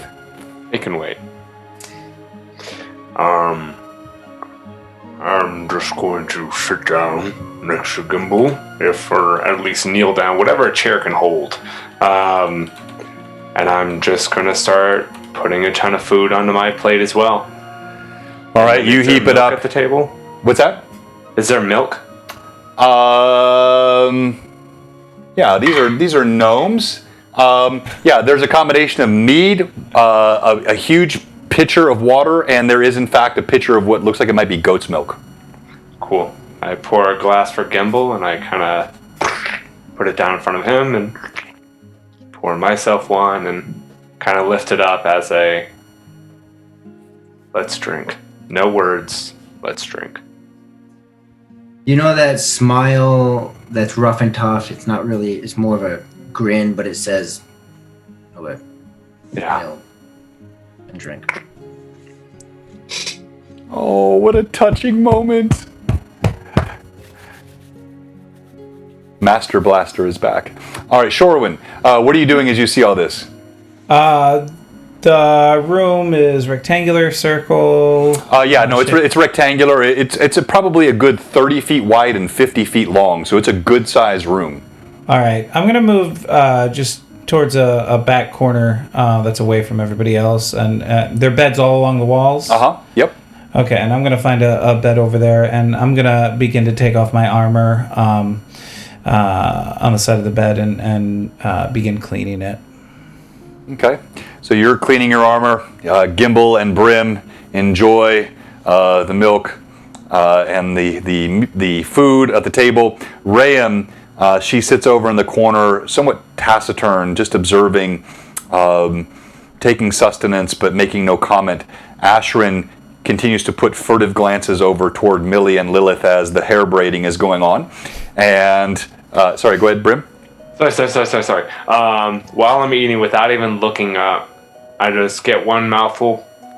I make sure to swallow, and still looking at my food, I say, Ashrin, I think your hair looks very pretty. and I'll continue eating. Well, go ahead and roll a d20 for me. Let's make a diplomacy check on this. I'm not sure how she's going to take that. Oh no. Okay. That's not horrible, not great. Diplomacy is probably like a -1. Yes, it is. So that's a 15. All right. Yay! So you see her face flushes red, almost to match the little bit of hair that she's left after the cutting. You don't mock me, do you? I would never mock you. She walks over, and clearly just the kindness that you have shown her multiple times now has overwhelmed her, and she places a gentle kiss on your cheek. And she says, I don't know how to thank you. You are the kindest I have ever met, and I would not have judged you so by your visage, and I was so wrong. It's, Well, Brim, named Brimstone for the red in his cuts, turns the same color as those cuts. Like this shirt? Oh. Hobby Nut with the great comment, bow chicka bow wow. He just like starts eating his food anime style. Like. All right, and it is there that we will stop for tonight with the resurrected Gimble, narrowly recovered from his roles, with the freshly shorn Ashrin, the party bereft of many of their important items. Gimble, strangely himself and yet not himself. Shorwin quietly cleaning his armor in the corner as Lilith braids Millie's hair, and Rayam sulks in the corner, somewhat sullen and seemingly very nervous about all that has happened. Thank you, Kiegya. Gimble 2.0 is right, and fill to the rim with Brim. Hey, thank you, Cold Steel Penguin.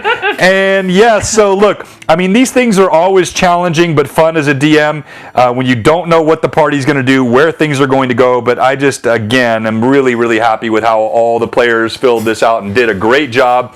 And it is time for our giveaway. So, if you are not following us right now, or if you're following, you're not subbing, we have one question for you. What are you doing? Come on, give us a follow, give us a sub, be part of one of the fastest growing D&D streams on Twitch, and then you have a chance now to win one of these gorgeous, look at that sucker, man, that is so pretty, that resin he puts on there.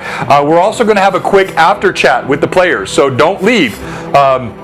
We have the giveaway, we got Stream MVP, and we're going to do a quick fireside chat. Maybe about 10-15 minutes left in the stream.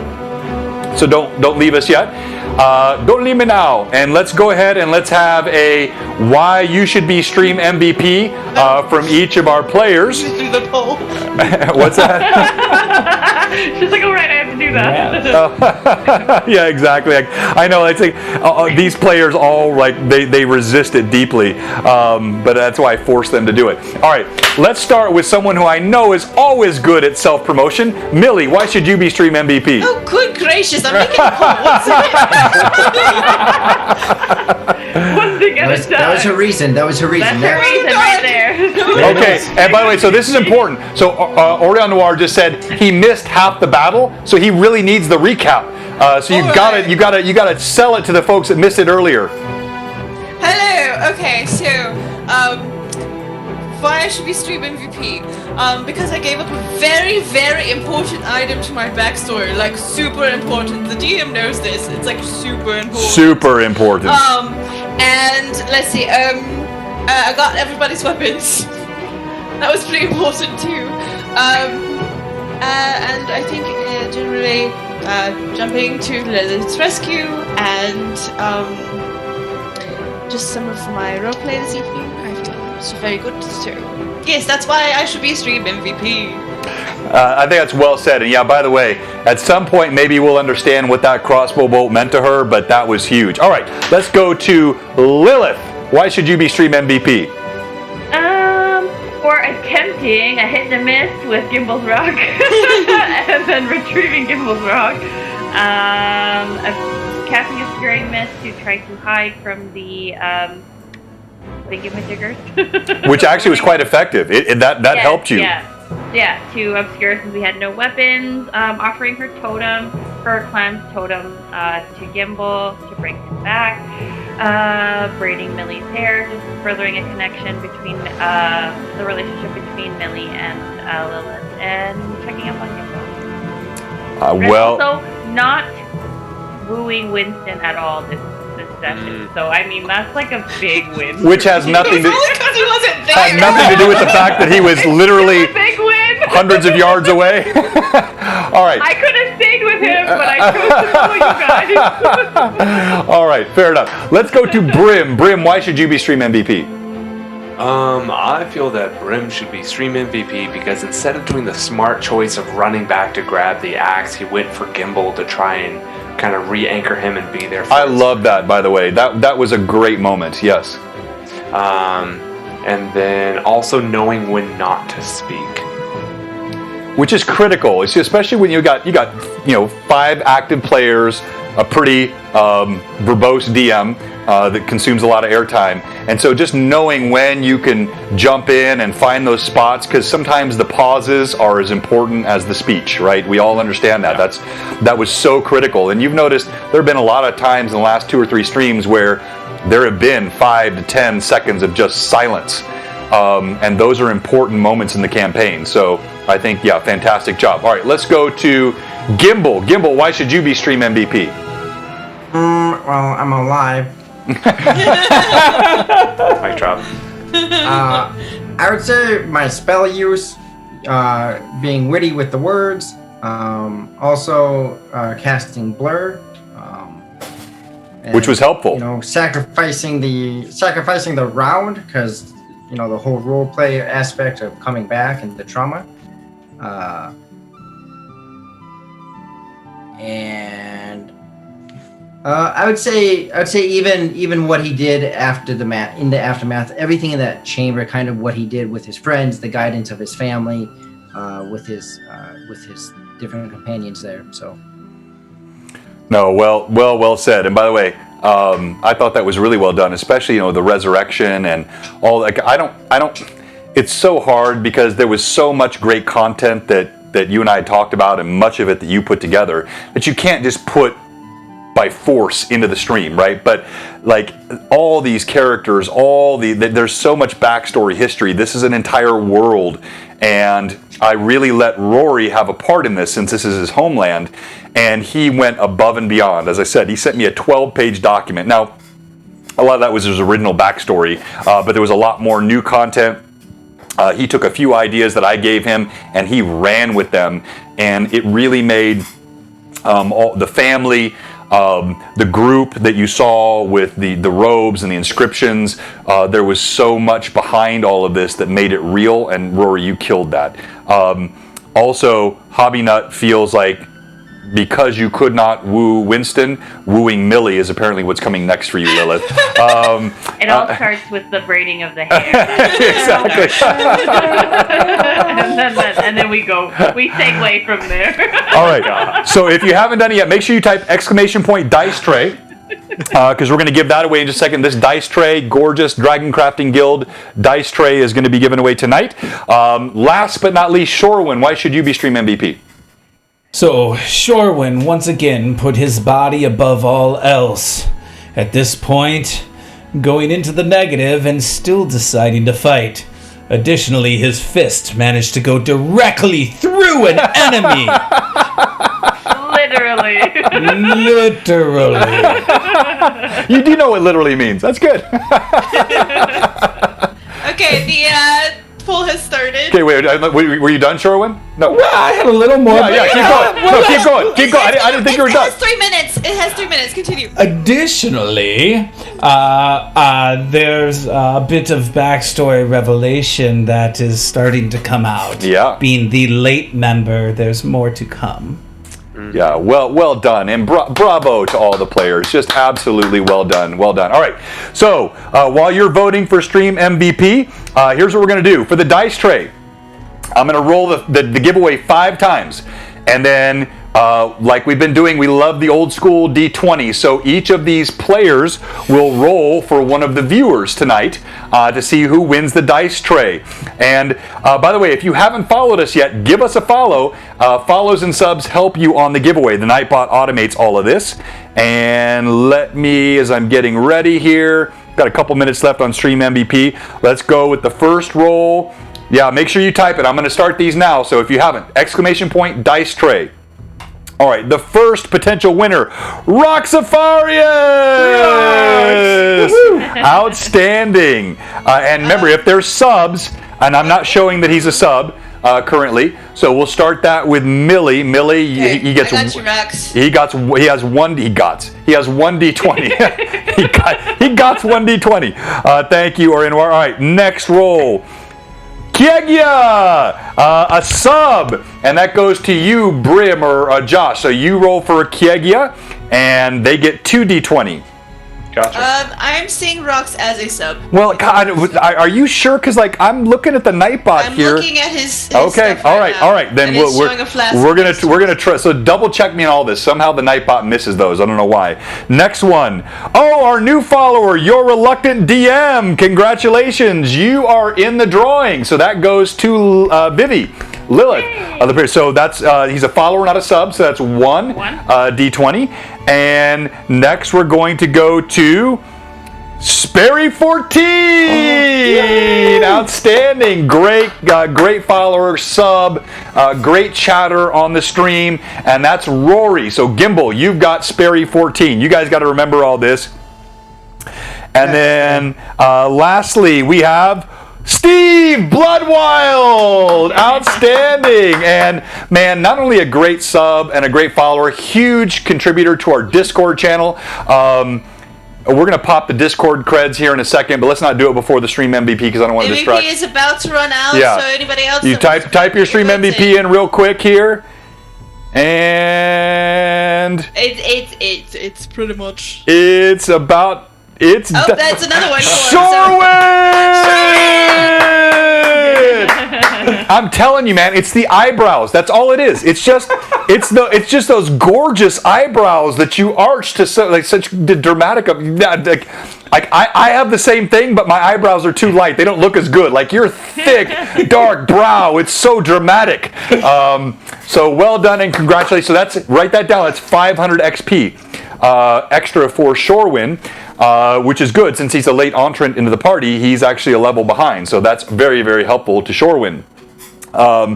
Another budding relationship. Okay, all right. So now we're gonna roll for all of our viewers, and we're gonna start with Millie. Tell us who you're rolling for and what your roll is. I'm rolling for Roxafarius. Roxafarius for this beautiful Dragon Crafting Guild dice tray. That's an 8.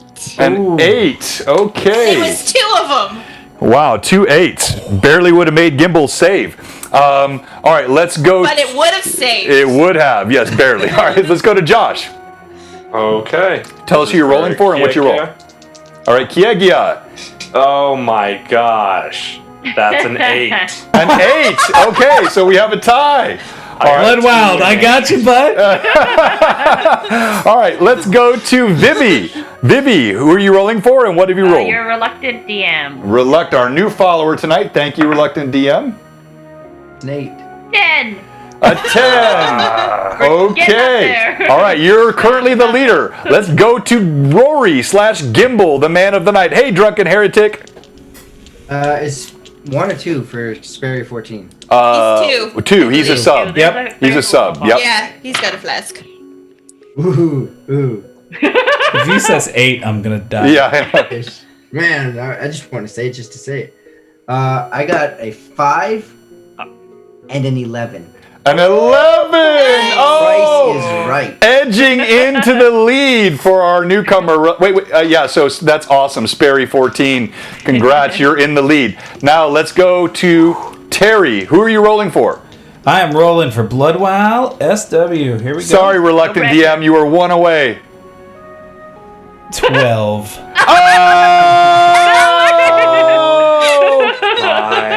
That's Steve. Congratulations. That's Steve Deppy. Steve is such a friend of the show. He actually helped us get our sponsor with Mantic Games. And he's got another cool opportunity that he's signing us up for. He is a huge contributor. Thank you to all of our fans. You guys make all of this stream happen. Huge hearts. Am I getting better at these? I know 2 C's. Yes, you told me 2 that's C's. better. Is that better? I'm getting Put your fingers. Put your other fingers down. I think that's. these like this. No, Go just make triangle. a Oh, whole these? heart. Into a heart. There we go. All right, that's better, right? Oh, these. You mean these fingers down? Oh, these fingers down. There you go. oh. That's way easier. You're making it so much harder.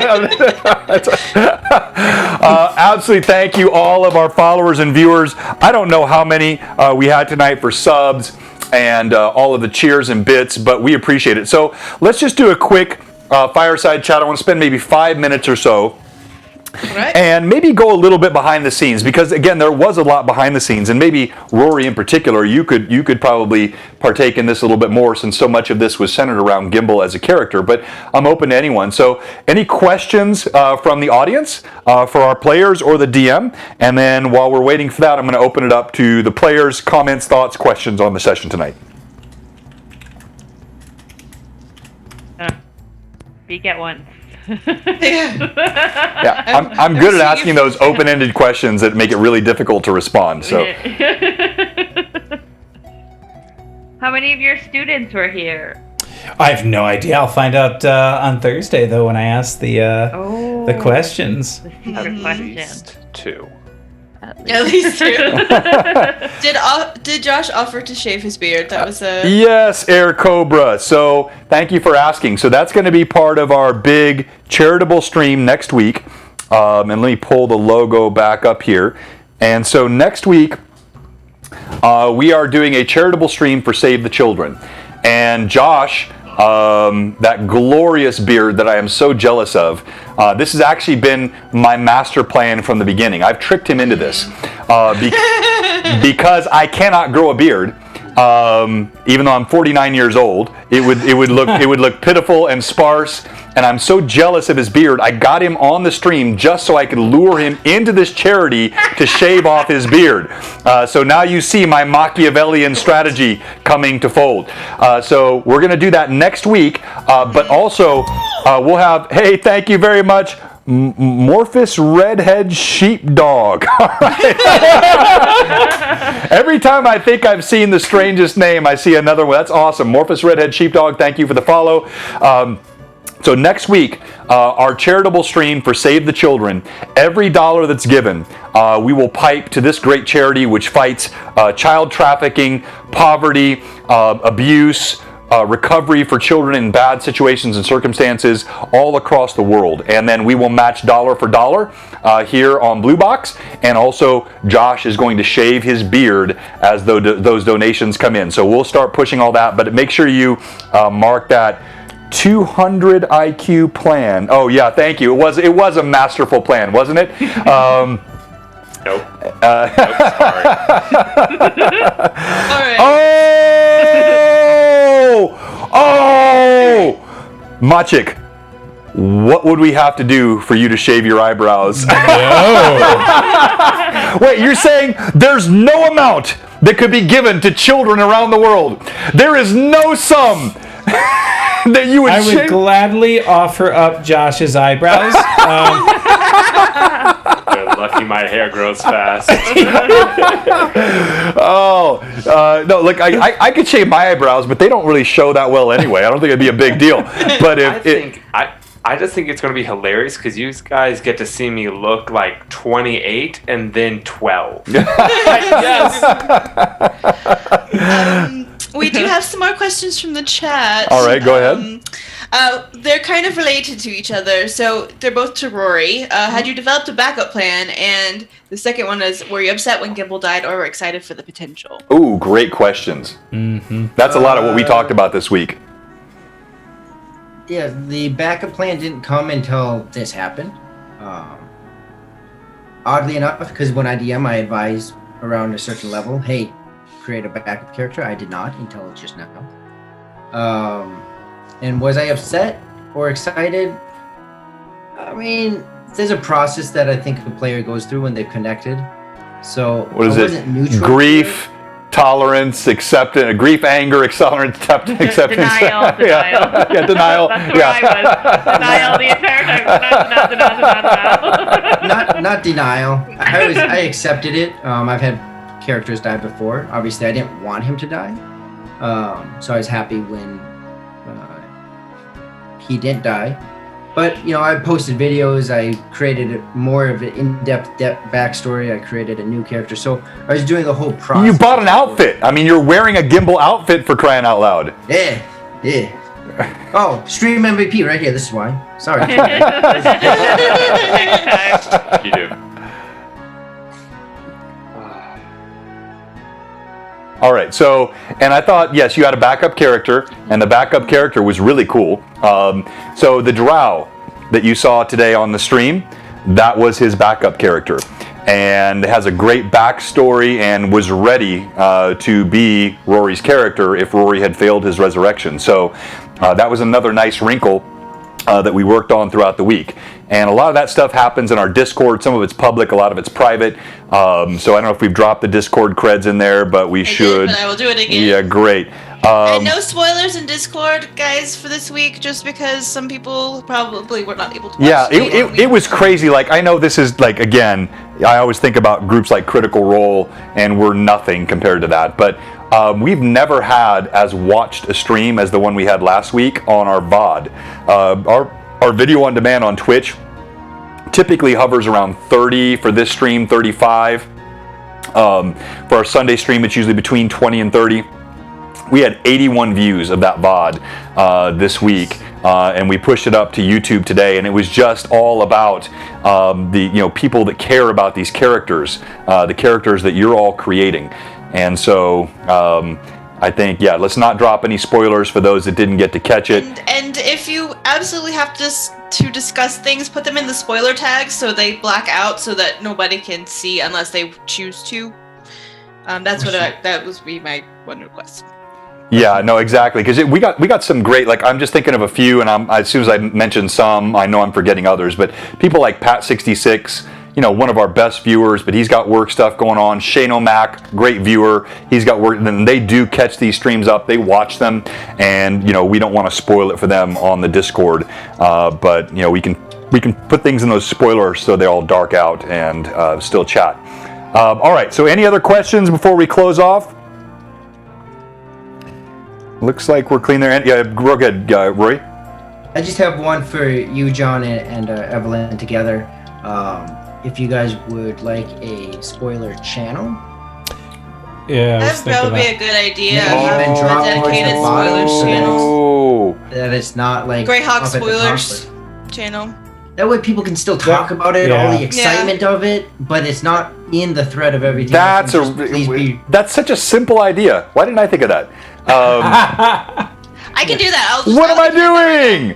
What are you doing? What are you doing? So you don't have to black it out. Just please be respectful to make sure it's in that channel. All right, hey Rory. All right, we get it. All right, man. Quit being so cocky. All right, we get it. We get what you're saying. All right. Like you try to do this. You run all this stuff. You run all this tech. You organize everything. No, I'm just All right. Any other comments or questions from the players? Alright, so Greyhawk Spoilers is now on the Discord. It is below the Order of Ulek directive, so if you want to discuss what happened in tonight's stream, go to that channel and that channel alone.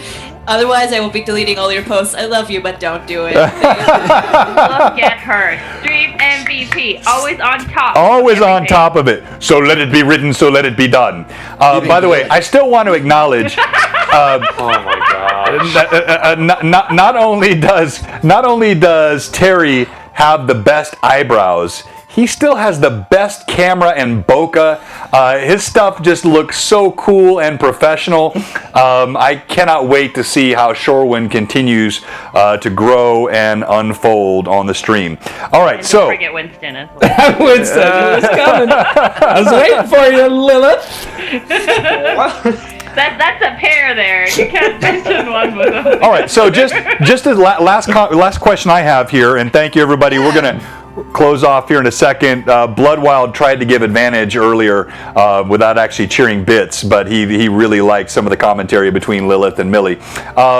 So there is no Shorewind without Winston. That's exactly right. It is Shore Winston. For Winston, yeah. So. A little bit of a kind of a fun thing for the viewers, but also give the DM a bit of a tip. What do you guys think you might do next time?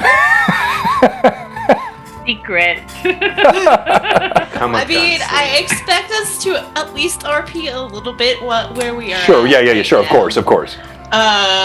From there, I'm guessing we're probably. Is there like and by the way, help us with the orc problem. yeah, like and by the way, again, this is. Because it does help me knowing what to set up. Because I had things set up tonight, I didn't know where you might go or how far you might get that we didn't I won't show it now, but that we didn't use. But for next week, you can stay here. You can return to Hamlet. You can go to the Dwarven area. You can go back and attack the orc. You can do whatever you want to do. As I've always said, you could pack it up and go off to Greyhawk. But if you have a sense of what you're going to do, that's something for our viewers to look forward to. Lets you think about it, and also lets the DM, kind of think about what to prepare. That's not committing you, because you could tell me, you could really deke me. So if you wanted to tell me you're going to do X and then you want to do Y next time, that's fine too. I know that Millie wants to have some various conversations while we're still there with the other people in the party. So from my point of view, that I want that. I am being selfish about that. If there is an opportunity that we can RP, that Winston is there, then my spell is ready. So Oh my gosh! All right, let's not go any further. Let's let that play out by surprise. We know where that's but I love some of the chat. So Steve said, Bloodwild said, the braiding 2, Return of Gimble. Sperry 14, Dragon Fight. Proto Woot. By the way, Proto Woot. I think so many of our viewers, and I probably didn't track, but I saw Proto Woot. So many cheers. Thank you. That's a new viewer, new follower. Man, we really appreciate that. But he suggested a bit of R&R. That'll make for great role play. Let's just do a whole session where the party relaxes. Let's see if we can make that fun.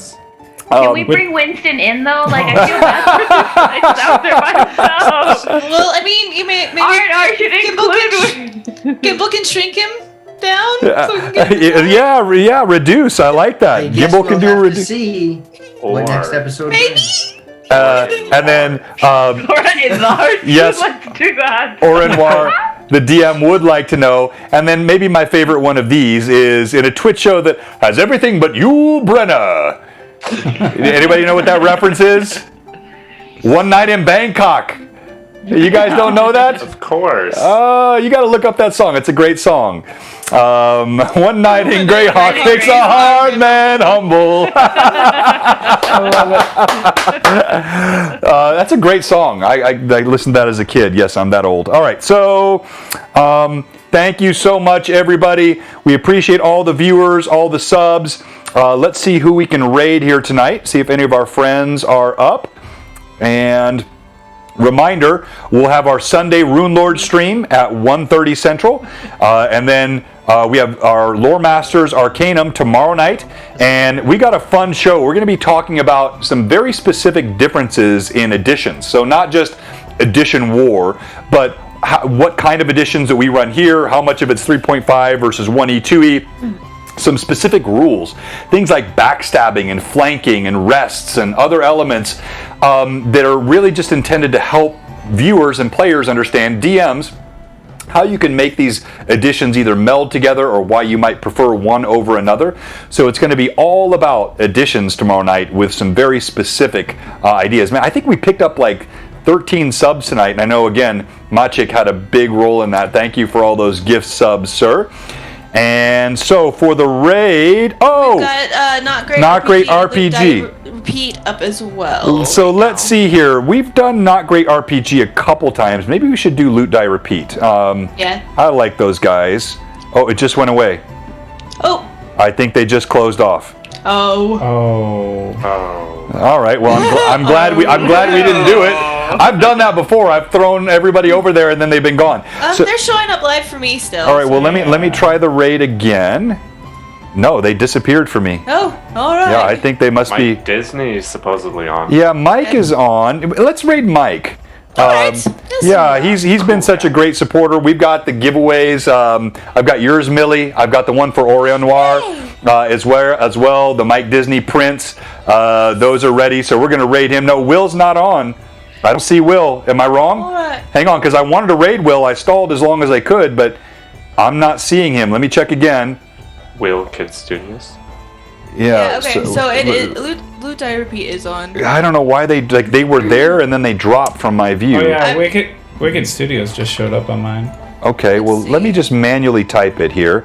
If you're still on with us, we'd love to have you raid Will. Okay, okay. I'm showing. Okay, there it is. It says it says NA, but then it says live, so I don't know what that's about. All right, so check out Will, another Greyhawk streamer. Great content, and once again, big thank you to all the players. Huge thank you to all the viewers. And this is Blue Box. Thank you, guys. And hold on, before I say signing out, I've learned my lesson now. 8, 7, 6, 5, 4, 3. All right, so my heart's getting better. Oh, look at that. Oh, much love from Blue Box raiding Wicked Studios now. There we go. All right.